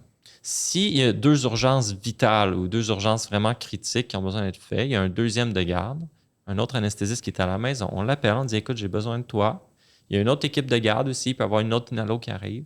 Ils sont là en dedans de 20-30 minutes. Puis là, on fait l'autre cas. Mais on ne peut pas faire ça pour une césarienne. Parce que si c'est une césarienne que tu dois faire dans 5 minutes, tu ne peux pas prendre le téléphone, appeler lui, il dort chez lui. Ça ne fonctionne pas. Donc, si un anesthésiste, il y a une salle, plus peut-être une césarienne. OK. Ouais. Puis justement, les césariennes, tu me disais que tu peux en faire plusieurs dans une journée. C'est des cas que il y a un anesthésiste qui est dans une salle d'obstétrique élective le jour. Donc, c'est des césariennes planifiées. Okay. La veille, on a toute la liste de nos césariennes. Donc, on peut faire 4 électives. Ou sinon, si on a une garde, disons, on est 24 heures à l'hôpital de garde, tu peux avoir 4 césariennes d'urgence. Ouais. Puis ça bypasse tout, hein? Dans la salle d'op, une césarienne d'urgence? Ça dépend de sa priorité. Une P1, une vraie P1? P1, ça bypasse tout. Une P3, P4, ça peut attendre souvent jusqu'au lendemain. P3, il faut que ça soit fait. Ça dépend, le chirurgien va nous dire, mais genre dans les 30 minutes, 1 heure. Donc là, on a peut-être le temps de finir notre cas. Puis après ça, on fera la césarienne. Donc, ça bypasse tout. Une P1, ça bypasse tout. Ça, c'est sûr. C'est la vie de 2 personnes. C'est une urgence, c'est le bébé, c'est la jeune patiente, c'est critique. Là. C'est vous aussi qui faites la réanimation de bébé après? Oui. OK. Fait que tu as aussi ça à prendre en charge. Oui, on est formé en réanimation néonatale. C'est le PRN en français, ou NRP, en tout cas, je ne sais pas lequel est en français. Mais c'est simple, c'est un algorithme. Ouais. Au besoin, on peut appeler le pédiatre ou le néonatologiste. Mais des fois, ça dépend de l'hôpital. Des fois, ils ne sont même pas à l'hôpital. Des fois, ils sont à la maison. Ouais. Donc, fait que tu as appris beaucoup de choses. Tu couvres quand même vraiment beaucoup de choses. On couvre les traumas aussi, à TLS. OK. Ouais. On est formé en trauma. S'il y a un code bleu? S'il y a un cas de trauma, là, disons à Sacré-Cœur, il y a un trauma, alors, le C-spine, les airways plus difficiles, la non-collaboration, les traumas thoraciques, les traumas abdominaux, le FAST, ça, on est formé là-dedans. C'est quoi que toi t'intéresse le plus dans ton domaine? Moi, j'aime beaucoup l'obstétrique. Je vais aller travailler dans un centre qui fait beaucoup d'obstétrique. J'ai jamais été très chirurgie majeure, la cardiaque, le thoracique, tout ça. Je suis capable d'en faire, mais... C'est long, hein? C'est des plus longues chirurgies, j'imagine? Chirurgie cardiaque, souvent, ils vont faire 2 cas dans la journée. Donc, c'est à peu près 4, 5, 6 heures chaque cas. Des fois, ça peut se prolonger. La thoracique, ça dépend de l'intervention, mais souvent, c'est 2h30, 3 heures par cas. Des fois, il y a des cas de vasculaire, ça peut être toute la journée. Donc, c'est variable. Mais ça, c'est la chirurgie majeure. C'est la chirurgie... Il peut y avoir des transfusions, les patients sont hospitalisés. Il y a beaucoup de variations hémodynamiques, beaucoup de complications. Ouais. Puis pourquoi l'obstétrique? Qu'est-ce qui t'intéresse de... L'obstétrique, premièrement, je crois, je trouve que c'est le domaine où j'ai mieux été formé. Je suis arrivé au CHUM, puis il y a 2-3 anesthésistes obstétricales qui ont fait de leur spécialisation là-dedans. Ils m'ont vraiment pris sous leurs ailes, puis ils m'ont bien formé dès le début. Donc, j'ai vraiment pu construire là-dessus, puis je pense que je suis bon là-dedans. Puis, l'autre chose, c'est que c'est des beaux moments. Tu sais, absolument, la chirurgie, c'est pas des beaux moments. Hein, t'es malade, tout ça. Mais la césarienne, tu vois, t'as une naissance, tu choisis ta petite tuque, tu peux prendre la couleur, tu prends des photos. C'est vraiment des... Moi, je trouve que c'est des beaux moments. Oui, la naissance, c'est quelque chose. Là. Il y a une énergie qui est différente de partout ailleurs en médecine. 100%. C'est très rare qu'il y ait quelque chose de plate qui se passe. Oui. Ouais. Oui, aussi. Hein. Oui, on est inquiet, mais j'imagine les P1 de césarienne, c'est quand même rare que ça tourne vraiment mal. Exact. Moi, ça ne m'est jamais arrivé. OK. Ouais. J'ai déjà eu des réanimations, mais j'ai jamais perdu un patient. OK. Un bébé ou une mère. Ah ouais? OK. Fait qu'on peut rassurer un peu les mères si ça leur arrive. C'est très rare. Ça arrive, mais c'est très rare. OK. Ouais. Puis, y avait-il autre chose que tu voulais parler par rapport à ça? Après, j'ai une liste aussi de questions de gens, là, plus inusitées. Là, ouais, c'est vrai. Ben, c'est parfait. Mais c'est drôle parce que hier, je regardais mon TikTok, puis il y en a une qui m'a juste demandé, elle dit « Ah là, moi, mon anesthésiste, pendant mon épidural, m'a dit que j'avais une colonne en bambou. Là. C'est quoi ça veut dire? » Fait que j'ai dit « Ah, justement. » Ben ça, tu sais peut-être même mieux que moi, mais la colonne en bambou, c'est la maladie de... mais je connais pas l'expression. Spondyloarthrite ankylosante. C'est ça, oui. Parce okay. qu'il y a comme des calcifications qui se font sur les côtés. Mais sûrement que l'anesthésiste ne se référait pas nécessairement à cette maladie, parce qu'on diagnostique pas ça juste avec je me demandais s'il référait qu'il y avait de la difficulté, dans le fond, à faire l'épidurale. Donc, la difficulté, c'est variable d'un patient à l'autre, et c'est variable surtout selon la position. Puis je vais le donner aux mères, là, c'est pas facile de faire la position que l'anesthésiste veut. C'est comme le dos rond, là? C'est le dos rond, mais quand tu as une bédaine, ça te gros. Parce que c'est comme de rentrer la bédaine, en fait. C'est de sortir la partie lombaire du dos en gardant la partie supérieure droite. Mais la plupart des patients, ce qu'ils vont faire, là, je vais tasser de mon micro, mais ils vont pencher trop vers l'avant. Ils vont comme tomber par en avant. Puis, plutôt que de juste pousser la partie lombaire. Puis ça, c'est difficile à cause de la bédaine. Si c'est mal fait, le problème, c'est les vertèbres. Les vertèbres vont se fermer. Hein, il n'y a pas d'espace. Ouais. C'est ça, il n'y a pas d'espace. Donc, des fois aussi, c'est le patient. Le patient est bien positionné, mais il y a juste, c'est toujours de l'os. Puis là, on passe entre 2 os. Mais si tu tombes toujours sur de l'os, clac, clac, clac, clac, clac, à un moment donné, on a des stratégies. Là, on peut, au lieu d'être médian, on peut aller en paramédian. On peut essayer de contourner l'os. Mais ça peut arriver. Puis je vais vous dire, ça, c'est fréquent qu'on pique plus qu'une fois. C'est une autre chose que les gens ne savent pas. Souvent, les gens vont dire « il m'a manqué ». L'anesthésiste m'a manqué, il a dû me piquer une 2e fois. Mais c'est pas que l'anesthésiste manque. Il n'y a pas d'espace. Comme un mur de briques, tu peux pas passer à travers un mur de briques, ça prend un trou entre les deux briques. Mais comme les patients avec beaucoup d'arthrose, tout ça, ça doit être un gros défi quand même. Oui, des fois, les scolioses, l'arthrose, beaucoup aussi l'obésité très morbide, là, des IMC au-dessus de 50. Là. Pourquoi? Parce que c'est plus loin ou parce que... C'est plus loin, de un. Puis on dirait qu'avec l'obésité aussi, il y a une espèce de tassement vertébral. Les vertèbres s'écrasent. Ouais. Donc, c'est vraiment plus difficile. Aussi, on n'a pas les repères anatomiques pour la palpation. Donc, c'est un peu pas à l'aveugle, mais... C'est aléatoire. Ouais, c'est aléatoire. Okay. Donc, patient obèse, obèse morbide, là, très morbide, c'est plus difficile. Ouais. Puis, la prochaine question que j'ai, c'est quelle est la peur que tu entends le plus souvent là, avant une chirurgie ou, tu sais, t'en vois là, les patients avancent? Est-ce que tu as une idée de ce serait quoi? Que tu veux rassurer peut-être aussi? J'entends souvent, est-ce que je vais me réveiller? J'ai peur de ne pas me réveiller. Ça, je l'entends souvent, surtout avec les gens d'une certaine génération. Là. Un peu plus âgés? Plus âgés. Puis, mais ça, il faut se rassurer parce que les fois où l'anesthésie cause la mort, là, en 2026, là, avec tous les moniteurs qu'on a, c'est tellement rare. Nos médicaments sont de plus en plus sécuritaires au fur et à mesure que les décennies avancent. Nos gaz sont plus précis. Ah, les gens pensent que c'est l'anesthésie qui va faire qu'ils ne seront pas capables de se réveiller. Moi, je pensais que c'était... Ah, ben j'ai peur de ne pas me réveiller juste parce que j'ai une chirurgie, puis ça se peut que ça se passe pas, puis ça se passe pas bien. Souvent, ils ont peur de l'anesthésie plus que la chirurgie. Ah, ouais. Donc, il faut rassurer les patients qu'on a des moniteurs en continu. Ça se fait pas comme ça. On vire pas la tête, puis on se retourne, puis le patient est mort. Tu sais, ça n'existe pas, ça. On le voit venir, puis on le voit venir, puis on le voit venir.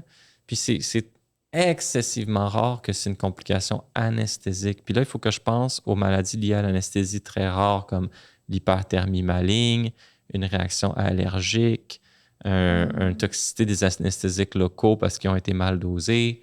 C'est tellement rare, ces choses-là. On les apprend, on est formé pour y réagir. Ils ont quand même une haute mortalité, mais c'est des affaires hyper rares. Donc, je ne pense pas qu'il faut craindre de ne pas se réveiller de son anesthésie. Puis, est-ce qu'il faut craindre autre chose? Surtout, disons, chez les personnes âgées, ça peut augmenter un peu le risque de délirium. Est-ce que ça augmente le trouble cognitif? Soit si on les a reçus trop jeunes, est-ce que ça va avoir un impact sur le développement du cerveau? Ou si on le reçoit trop vieux, est-ce que ça peut justement augmenter le risque de troubles cognitifs? Donc, le sujet sur les plus petits est plus fréquemment posé.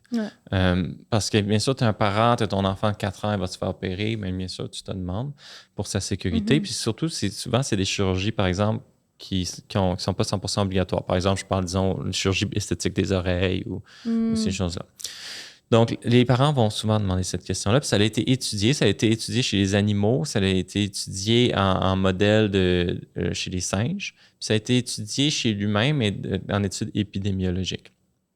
Il y a un lien qui avait été découvert dans les modèles animaux entre l'anesthésie générale puis des difficultés cognitives. Mais c'est des études qui sont des études animales. Donc, comment tu étudies la cognition chez l'animal? Probablement que tu pourrais mieux m'en parler. Ouais, mais tu sais, il y a les petits labyrinthes, il y a les petits apprentissages, les plaques chauffantes. En tout cas, ils ont des tests là, plus comme ça. Mais effectivement, c'est pas quelque chose qui va se traduire chez l'humain. C'est vraiment difficile de faire l'extrapolation. Mais les études qu'on a chez les humains, c'est des études souvent rétrospectives. Puis, ils se sont rendus compte qu'il y avait un lien, en fait, le plus que tu avais de l'anesthésie, le plus qu'il y avait peut-être des difficultés scolaires, tout ça. Ouais. Mais ensuite, quand tu contrôles pour la sévérité de la maladie, tu te rends compte que c'est surtout associé au fait que les enfants qui ont des dizaines d'heures d'anesthésie, là, c'est qu'ils ont des maladies ultra graves, des cardiopathies congénitales, des grandes maladies. C'est dur d'isoler le facteur anesthésie. C'est ça. Mais si on se concentre juste sur les jeunes patients qui ont quelques minutes ou quelques heures d'anesthésie, ils ne semblent pas avoir de signal. Donc, le point de tout ça, en fait, je crois, qui est pertinent à dire, on ne fait pas des chirurgies pour le fun. Si on fait une chirurgie chez un enfant, c'est parce qu'il en a de besoin. Une appendicectomie. Mais on essaie quand même de minimiser l'exposition des enfants aux chirurgies. On ne va pas se mettre à... Mais des fois, c'est parce que c'est même des imageries. Là. Des fois, il y a des parents qui m'ont demandé d'anesthésier l'enfant pour une imagerie, là, ça devient comme... Aussi, là, le risque doit être discutable.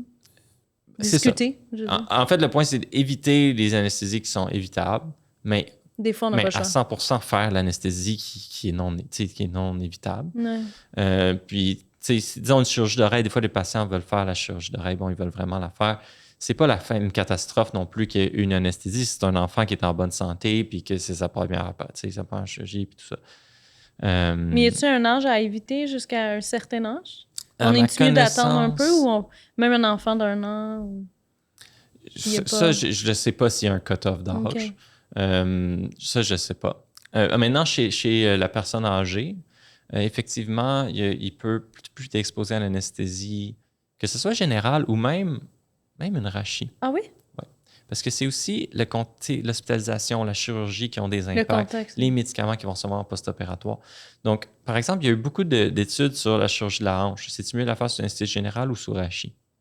Puis ce qu'on en retire, c'est qu'il n'y a pas vraiment un bénéfice au niveau cognitif d'éviter une anesthésie générale parce que, en fait, le gros hit, c'est vraiment post-opératoire, tout ce que tu reçois, la chirurgie en elle-même, le stress inflammatoire, la douleur, la dissémination des facteurs inflammatoires vers le cerveau, la douleur, tout ça qui va peut-être précipiter plus un déclin cognitif. Il y a aussi beaucoup d'AVC sous-cliniques qui peut causer une démence vasculaire. Il y a beaucoup de choses qui sont liées. Donc, je ne crois pas qu'il faut démoniser l'anesthésie générale en ce sens. Aussi, il faut savoir que de nos jours, on a aussi les moniteurs dont je parlais, qui sont relativement nouveaux, qui nous permettent de titrer notre anesthésie. Donc, quand moi, je prends en charge un patient gériatrique, je vais lui mettre ce moniteur-là, puis je vais m'assurer qu'il reçoive le minimum possible d'anesthésie pour qu'il soit en anesthésie générale. Donc, je vais m'assurer qu'il ne tombe pas ce qu'on appelle en burst suppression, avec un flatline, aucune activité corticale. Puis je sais que tu as fait un projet sur les prématurés. Oui. On peut en parler un petit peu, puis de savoir, est-ce que c'est quelque chose où vous pouvez, dans certains cas, vous avez besoin de donner une anesthésie chez les prématurés? Oui. Mais je pense que ton sujet de recherche, c'était plus au niveau de l'immunologie en lien avec prévenir les grossesses prématurées, les accouchements prématurés. Exact. Donc, c'était même avant que je sois en anesthésie. Mais c'est quand même drôle parce que dans ces années-là, à Sainte-Justine, j'avais un modèle de souris enceinte, puis je les endormais au sévoflurane, donc le gaz anesthésique que j'utilise aujourd'hui pour soigner mes patients. J'avais le circuit d'anesthésie, je mettais un gant dessus, puis je faisais un petit trou, puis je mettais dans le museau la souris, puis elle s'endormait. Donc, même dans ces années-là, je faisais l'anesthésie. En fait, le sujet de recherche, c'est un sujet extrêmement important, en fait, très, très plus important que l'importance qu'on lui donne, malheureusement. Les grossesses prématurées, les accouchements prématurés, plutôt, c'est environ 10% des accouchements à travers le monde. C'est un peu plus prévalent dans les pays en voie de développement, mais même ici au Canada, c'est environ 10%. On n'a jamais réussi à diminuer ce chiffre-là. Il n'y a jamais un agent thérapeutique, une molécule qui a réussi à freiner suffisamment l'accouchement prématuré pour que ça ait un bénéfice pour le bébé. Jamais. Ça n'existe pas. Il y a les tocolytiques. Les tocolytiques, ça permet de prolonger la durée de la grossesse chez les femmes qui vont accoucher parce que ça vient endormir l'utérus. On inhibe les contractions. Exact. Mais ça ne prolonge pas beaucoup, environ 7 jours maximum. Souvent, c'est 48 heures, 7 jours. Juste assez pour donner des médicaments pour le poumon du bébé. Puis après ça, le bébé accouche. Mais à part du médicament pour le poumon, il n'y a rien qui a changé de quoi pour le bébé. Même la petite semaine supplémentaire ou le petit 2 jours supplémentaires. Pourquoi? Parce que le bébé est dans un environnement inflammatoire. L'environnement qui a lui-même créé l'accouchement prématuré. Donc, de laisser ce bébé-là dans cet environnement-là, c'est très délétère pour le bébé. Puis ça, on l'a vu dans nos modèles de souris aussi. Donc, pourquoi est-ce qu'en 2026, on n'a toujours rien à offrir à ces patientes-là? Puis, on se dit, on va faire ça le bébé, puis on va le mettre dans un incubateur soins intensifs avec un tube pour le faire respirer. Puis, pourquoi? On s'est intéressé au développement d'une molécule qu'on pourrait donner à ces femmes-là qui sont très à risque de travail préterme. Puis, il y en a plusieurs qui ont été développés, mais malheureusement, le problème, c'est les investisseurs. Ça prend environ $1 milliard pour amener une molécule sur le marché. Puis, les investisseurs ne veulent pas se mouiller dans un projet comme ça parce que ça concerne un bébé. Ça concerne une femme enceinte puis une naissance de bébé. Puis, avec ce qui s'est passé avec la thalidomide, puis le développement de médicaments qui ont créé des malformations chez les bébés, c'est un grand risque pour un investisseur. Il va donner son argent, mais il y a beaucoup de chances que le projet tombe à l'eau. Parce que quand on va mettre ça à l'échelle d'une grande population, dès qu'un bébé va naître avec un petit quelque chose, on va le blâmer sur le médicament, puis ça va tomber à l'eau. Donc, c'est tellement un grand risque que malgré tous nos efforts sur une dizaine d'années d'amener des médicaments qu'on a développés qui étaient super efficaces chez la souris, on a été freiné par ça. Puis, on s'est rendu jusqu'aux singes. Les singes enceintes qui avaient une infection, qui allaient accoucher prématurément, on leur infusait notre molécule. Ils accouchaient à terme, puis les bébés allaient bien. Mais c'était quoi la molécule? C'est un anti-récepteur de l'interleukine 1, allostérique. Pourquoi c'est dangereux de bloquer le récepteur de l'interleukine 1? L'interleukine 1, c'est une molécule inflammatoire, c'est la molécule, la cytokine pro-inflammatoire qui déclenche tout, de la réaction inflammatoire aiguë. C'est elle qui va orchestrer toute la libération des autres molécules, l'appel des globules blancs au site, la génération des molécules qui vont dégrader les tissus, tout ça. Si on la bloque, on a un grand effet anti-inflammatoire. Par contre, on a aussi un effet immunosuppresseur, ce qu'on ne veut pas chez une femme enceinte qui est déjà relativement immunosupprimée. En tout cas, elle a une modulation de son système immunitaire. Donc, on a développé un agent allostérique qui allait juste bloquer une des deux voies intracellulaires de l'interleukine 1. La voie qui était plutôt responsable de tout ce qui est travail préterme, puis on gardait la voie qui était plutôt responsable des défenses. De l'immunité. Oui, c'est ça. Puis cette molécule-là, c'est un peptide de 7 acides aminés. C'est tellement infiniment petit, 7 acides aminés. C'est une molécule qui est capable de traverser le placenta puis d'aller protéger le bébé aussi. Donc, c'est unique. C'était vraiment... quand on a publié ça, on a fait le Journal of Immunology. Donc, puis ça a fait le top 10 des découvertes de l'année Québec Science. Là, on remonte à 2015. Puis ensuite, on a réussi à avoir un projet avec une docteure à Seattle qui, elle, avait un modèle de singe. Puis elle l'a démontré chez le singe, puis ensuite chez la brebis. Mais ensuite, là, c'est quand on veut aller chez l'humain que ça devient plus compliqué. La première étape, c'est d'aller chez des personnes en santé, avec des gens non enceintes. Ça peut être des hommes. Vous allez donner la molécule, regarder les effets secondaires. Ça, la deuxième étape, c'est d'aller chez la population enceinte. Mais comme j'ai dit, c'est un problème d'investissement. Les compagnies ne veulent pas mettre beaucoup d'argent malheureusement. Mais c'est un gros risque. Un gros risque. D'où mon introduction, c'est un problème très grave, mais malheureusement, on ne le considère pas assez grave. Ouais. Donc, 10% des accouchements à travers le monde est la principale cause de mortalité et de morbidité néonatale. C'est la prématurité. Les bébés vont développer des entérocolites nécrosantes, ils vont développer des rétinopathies du prématuré, ils vont développer des dysplasies bronchopulmonaires, des leucomalacies périventriculaires. Tous leurs systèmes sont affectés, les prématurés. Oui, c'est ça. C'est un risque majeur. Ça a beaucoup d'effets. Ça a beaucoup, beaucoup de conséquences pour la société. Ça a un coût sociétaire énorme, que ce soit familial, social, économique. Mais malheureusement, dans le modèle dans lequel on est, il n'y a pas d'investisseurs. Non, c'est ça. C'est le problème dans beaucoup de projets. Oui, en santé. Oui. Chaque fois que je reçois un invité, c'est souvent ça la conclusion. C'est vrai? Oui. Mais en tout cas, surtout au Québec, je pense, c'est un problème assez important. Oui, mais partout, parce qu'on a demandé partout. Ah oui? Ouais. Vous avez regardé partout, puis... Mais je comprends le risque de plus, le fait que ça soit chez des femmes enceintes, là, fait que dès qu'il y a un petit risque, ils vont annuler le projet. 2 patients. 2 patients sur... La femme et le bébé. OK, tu traites 2 patients. Oui, exact. C'est très dangereux. Plus que 2 fois le risque. Oui, c'est ça. OK, mais c'est intéressant. Oui. C'est quand que... Mais là, ça date de 2015 que tu avais fait ça. 2015, j'ai gradué de mon PhD en 2019. OK. Et à partir de là, j'ai pu beaucoup travailler là-dessus. On a publié un autre article, encore dans le Journal of Immunology. Puis là, c'était à quel point le bébé était protégé. Puis ça, c'était vraiment, vraiment intéressant parce qu'on observait quand ces bébés-là devenaient des adultes, puis là, après ça, on disséquait leurs poumons, leur intestin, leur cerveau pour aller voir si c'est exactement comme les souris contrôle. Et c'était exactement comme les souris contrôle. Alors que les prématurés, ils avaient des alvéoles atrophiques, ils avaient des villosités intestinales atrophiques, le cerveau n'était pas pareil. La moitié des souris avaient un cortex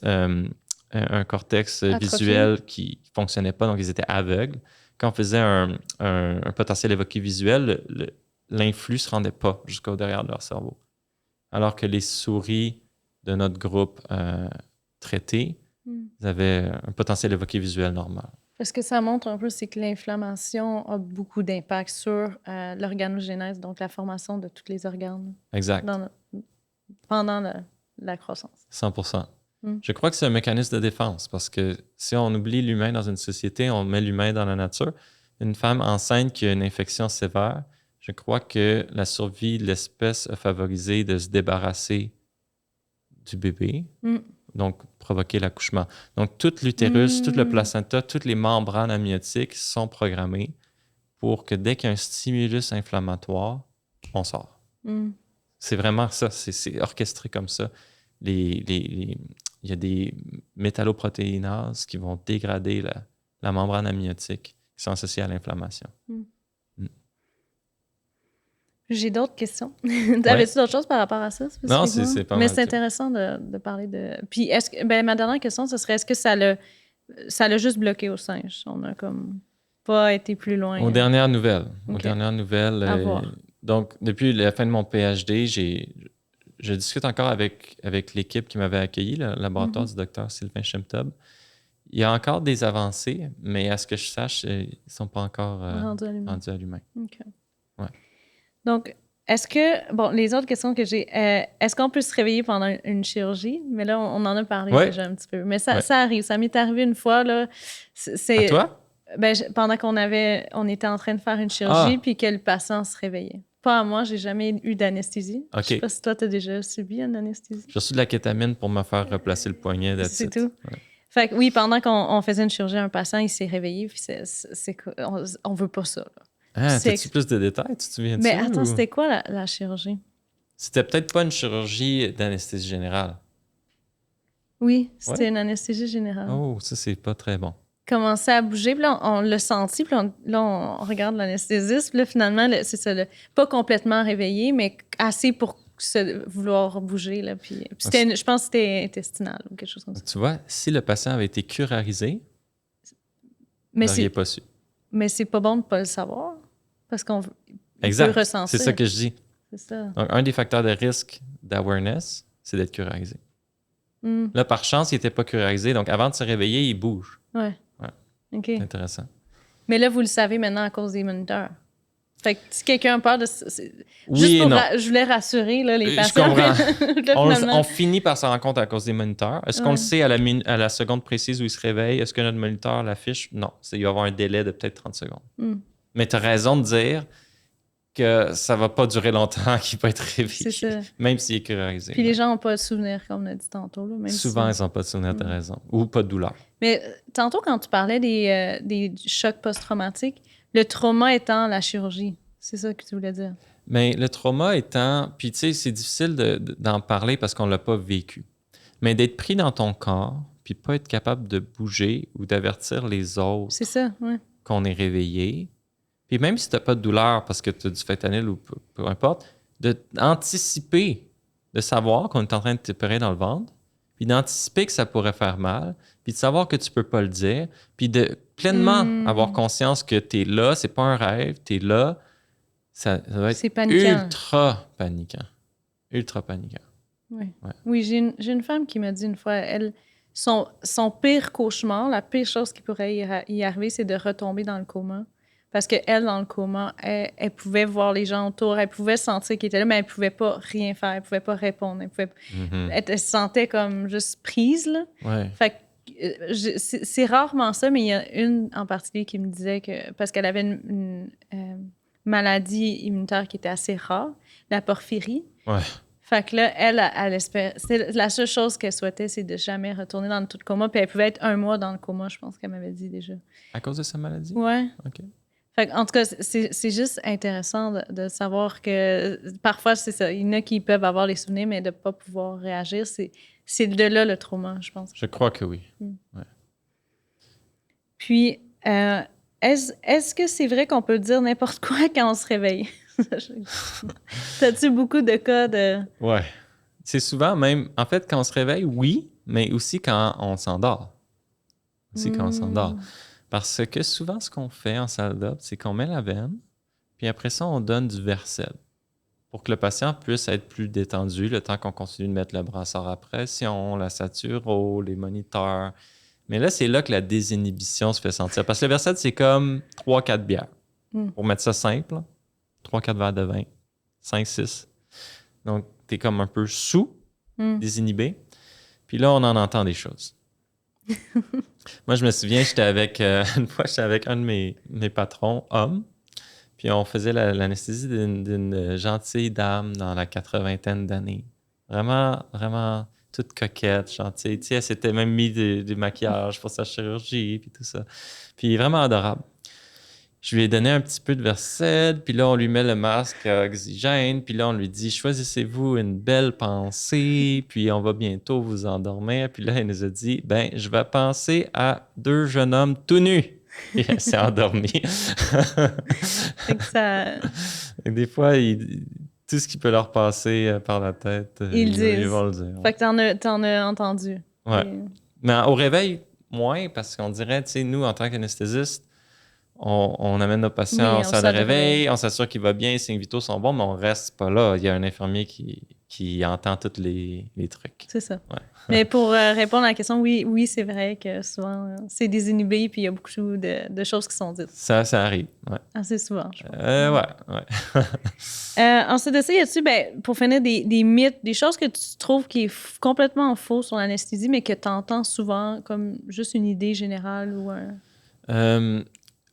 Mais je crois qu'on a démystifié le principal, c'est-à-dire l'épidurale n'augmente pas le taux de césarienne. On peut demander l'épidurale quand on en a besoin. On n'a pas besoin d'attendre un certain nombre de dilatations.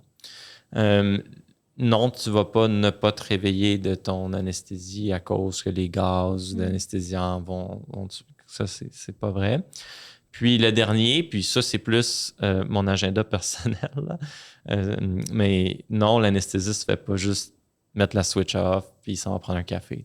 C'est pas, l'anesthésie, c'est quand même compliqué.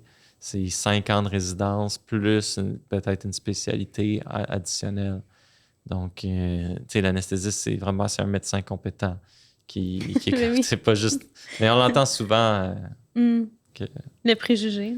Ouais, un petit préjugé. Puis des fois, tu sais, c'est anecdotique, mais des fois, ça peut aussi causer du tort parce que le patient pourrait, par exemple, ne pas te faire confiance si c'est toi qui vas lui faire, par exemple, bloquer son plexus brachial pour sa chirurgie.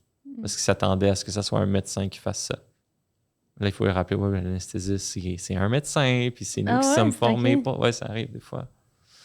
Donc, c'est de l'enseignement à faire. Ouais. Puis qu'est-ce qui, toi, te motive d'avoir choisi ça, puis qui te motive à faire ce métier-là? L'anesthésie, je trouve...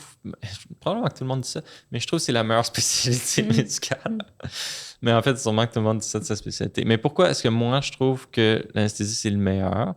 Parce que de un, on est une profession qui est à cheval entre le bloc opératoire et la médecine. La médecine plus physiologie de base, physiologie pulmonaire, cardiaque. Donc, on est capable d'avoir une discussion avec un chirurgien, puis on est capable d'avoir une discussion avec un interniste, par exemple. On étudie les deux domaines. Donc, ça, j'aime ça. Deux, on est super bon pour instrumenter, pour mettre des accès, pour être hands-on.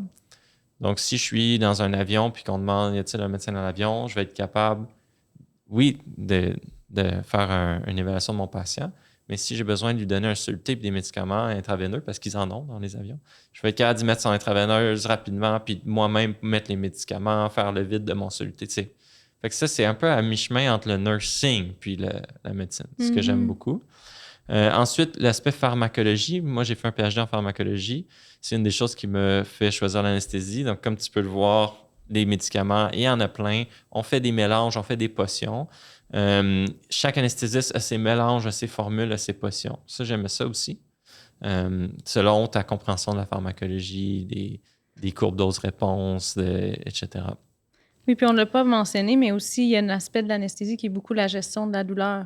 C'est peut-être moins ce que tu fais, mais certains vont s'orienter vers ça spécifiquement, les cliniques de douleur. Je pense que c'est des anesthésistes aussi. Oui, tu peux faire une spécialité après ton anesthésie en douleur. Ça peut être 6 mois, 1 an ou 2 ans. Puis là, tu deviens un vrai spécialiste, un algologue, là, un spécialiste de la douleur. Mais au day-to-day, nous, on gère la douleur aiguë. Ça, c'est 100% sûr. En douleur, ils vont surtout gérer la douleur chronique. Ouais. Puis, c'est ça. Ma dernière raison aussi, c'est que j'ai trouvé que les anesthésistes, on dirait que c'est du monde relax. C'est du monde, tu peux juste t'asseoir avec eux, jaser. Il n'y a pas trop d'ego en anesthésie. Il ne faut pas en avoir, d'ailleurs, là, parce que c'est bien rare qu'on nous lance des fleurs. T'sais. Quand, je me souviens une fois, j'avais passé la nuit à réanimer un patient. Je lui avais transfusé comme 22 produits sanguins. J'avais maintenu son cœur en vie avec des produits mauves là, sur la liste. Puis, en tout cas, j'avais passé toute la nuit. Puis quand on l'a finalement réveillé, il dit « Vous direz merci au chirurgien. Vous direz merci au docteur, le chirurgien. » D'accord, je vais lui dire.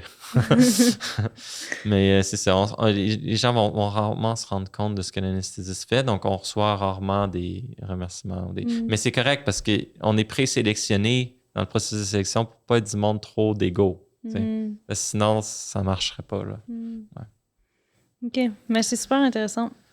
Est-ce que toi, de ton côté, il y avait autre chose que tu aimerais rajouter qu'on n'a pas parlé?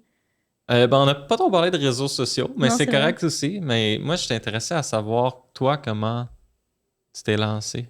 Moi, ça a commencé avec un intérêt... Parce que j'aime démystifier les choses. Puis, à travers la médecine, j'ai comme eu une manière de décortiquer les choses, de bien les comprendre. Puis, c'est pas tout le temps... On n'a pas toujours la chance de dire « Ah, c'est une manière d'expliquer les choses que j'ai appris, que je voulais transmettre. » Fait que c'est à partir de là de faire des capsules, de dire « Voici... » Parce que les patients, on leur dit « Vous avez du diabète. » Ils ont des fois aucune idée là, de ce que ça veut dire ou même la haute pression, tout ça. Fait que moi, c'est venu de juste démystifier pour les gens, simplement qu'ils comprennent, parce que quand ils comprennent, mais pour moi, ils vont avoir beaucoup plus de chances de mettre ce qu'ils ont besoin de mettre en place pour aller mieux.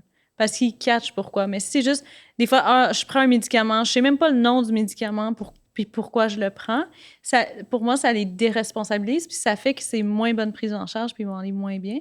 Fait que c'est venu de cet intérêt-là de dire, ben moi, je veux transmettre ce que moi, j'ai appris de la manière que je l'ai appris à la comprendre. Fait que les capsules ont commencé comme ça. Tu as commencé quand? Ça fait 1 an et un an, 1 mois environ que j'ai commencé. Okay. Puis là, l'idée des podcasts est venue pour dire, OK, ben allons démystifier avec les spécialistes.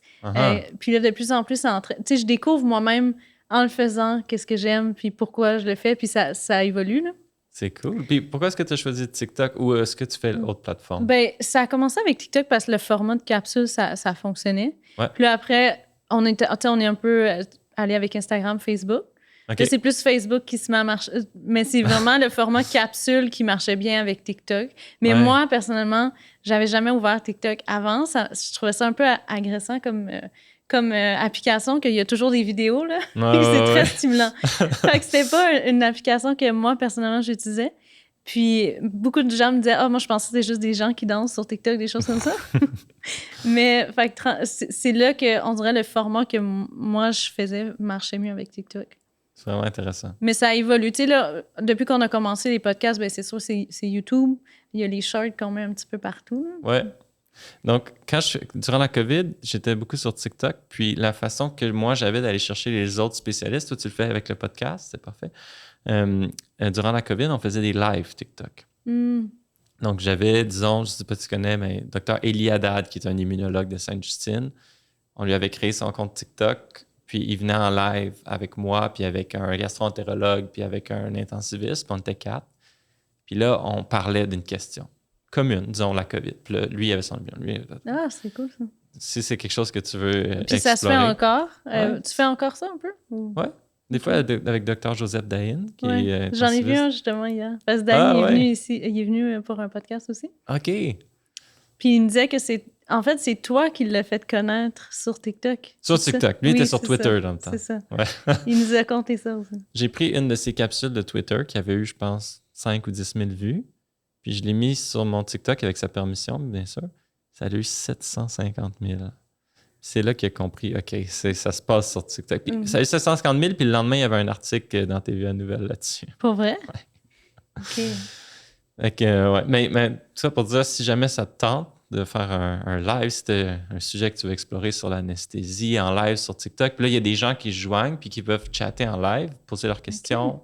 on peut répondre. Puis on peut prévoir en avance le live, genre que les gens sachent qu'il va y avoir un live. 100%. Mais même si moi, j'ai jamais fait ça, c'est bien. Mais moi, je faisais juste partir mon live, puis déjà là, 400, 500, 1000 personnes débarquaient instantanément. OK. Ouais. OK, mais oui, c'est intéressant parce que si tu as une question, tu peux juste la poser puis avoir tes... Exact. Puis après ça, tu peux la republier sur ton TikTok. Ça te fait un TikTok.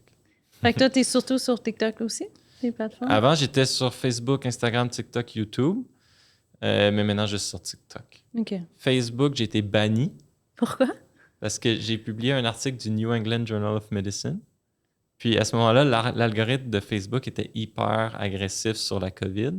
Dès qu'il y avait COVID écrit, tu étais banni. Donc j'ai été banni. J'avais un groupe avec 25 000 abonnés sur Facebook, banni d'un coup.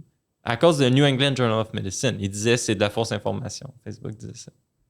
New England Journal of Medicine. Donc là, c'est là que j'ai dit, OK, ben non, fini Facebook. Instagram, ça a toujours été plus personnel, mon Instagram. J'ai jamais converti en... Puis YouTube, ça n'a jamais pogné. C'est plus difficile. Toi, là. Non, plus difficile YouTube quand même. Je pense qu'il faut payer nous-mêmes de notre poche pour avoir des views. Donc, je me suis jamais... Mais c'est ça, je pense que c'est plus long de bâtir. Plus long, peut-être. Ouais. Il faut être tout le temps publié. Puis... Mais toi, pourquoi tu as commencé les réseaux sociaux? Tu m'as demandé. Mais... oui, c'était durant la COVID. C'est parce que... Ça, c'était avant que les vaccins sortent, là, en 2020, 2021. Il y avait plein de TikTok qui circulaient de gens qui disaient des niaiseries. Là. Vraiment des niaiseries sur... Par exemple, que... J'en nomme un, là, le vaccin est une thérapie génique. Il va reprogrammer votre génome. C'était un des premiers que j'avais vu. Ben voyons, c'est dans ma niaiseux, ça.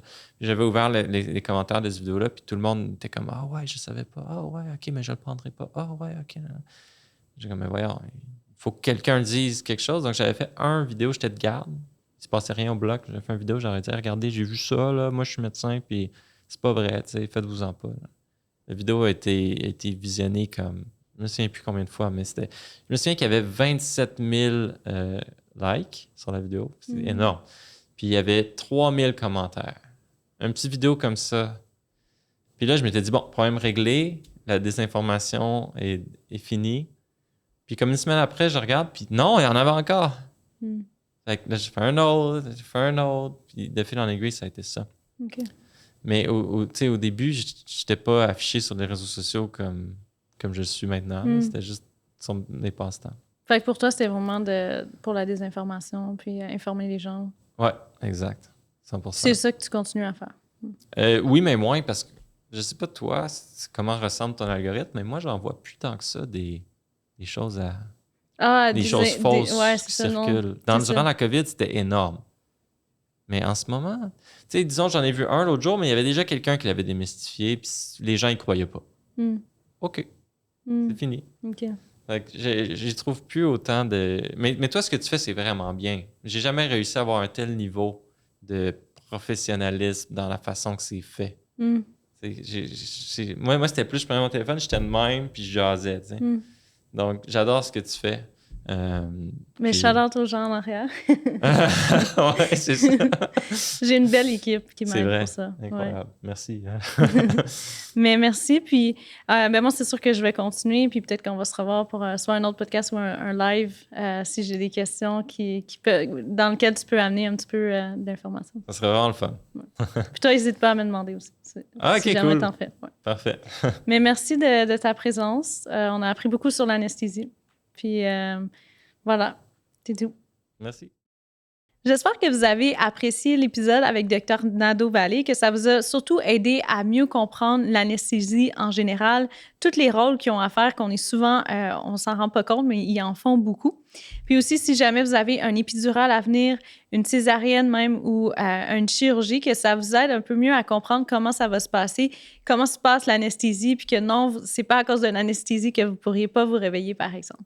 Donc, n'hésitez pas à commenter, à liker, puis à vous abonner à ma chaîne parce qu'il y a beaucoup de podcasts qui s'en viennent.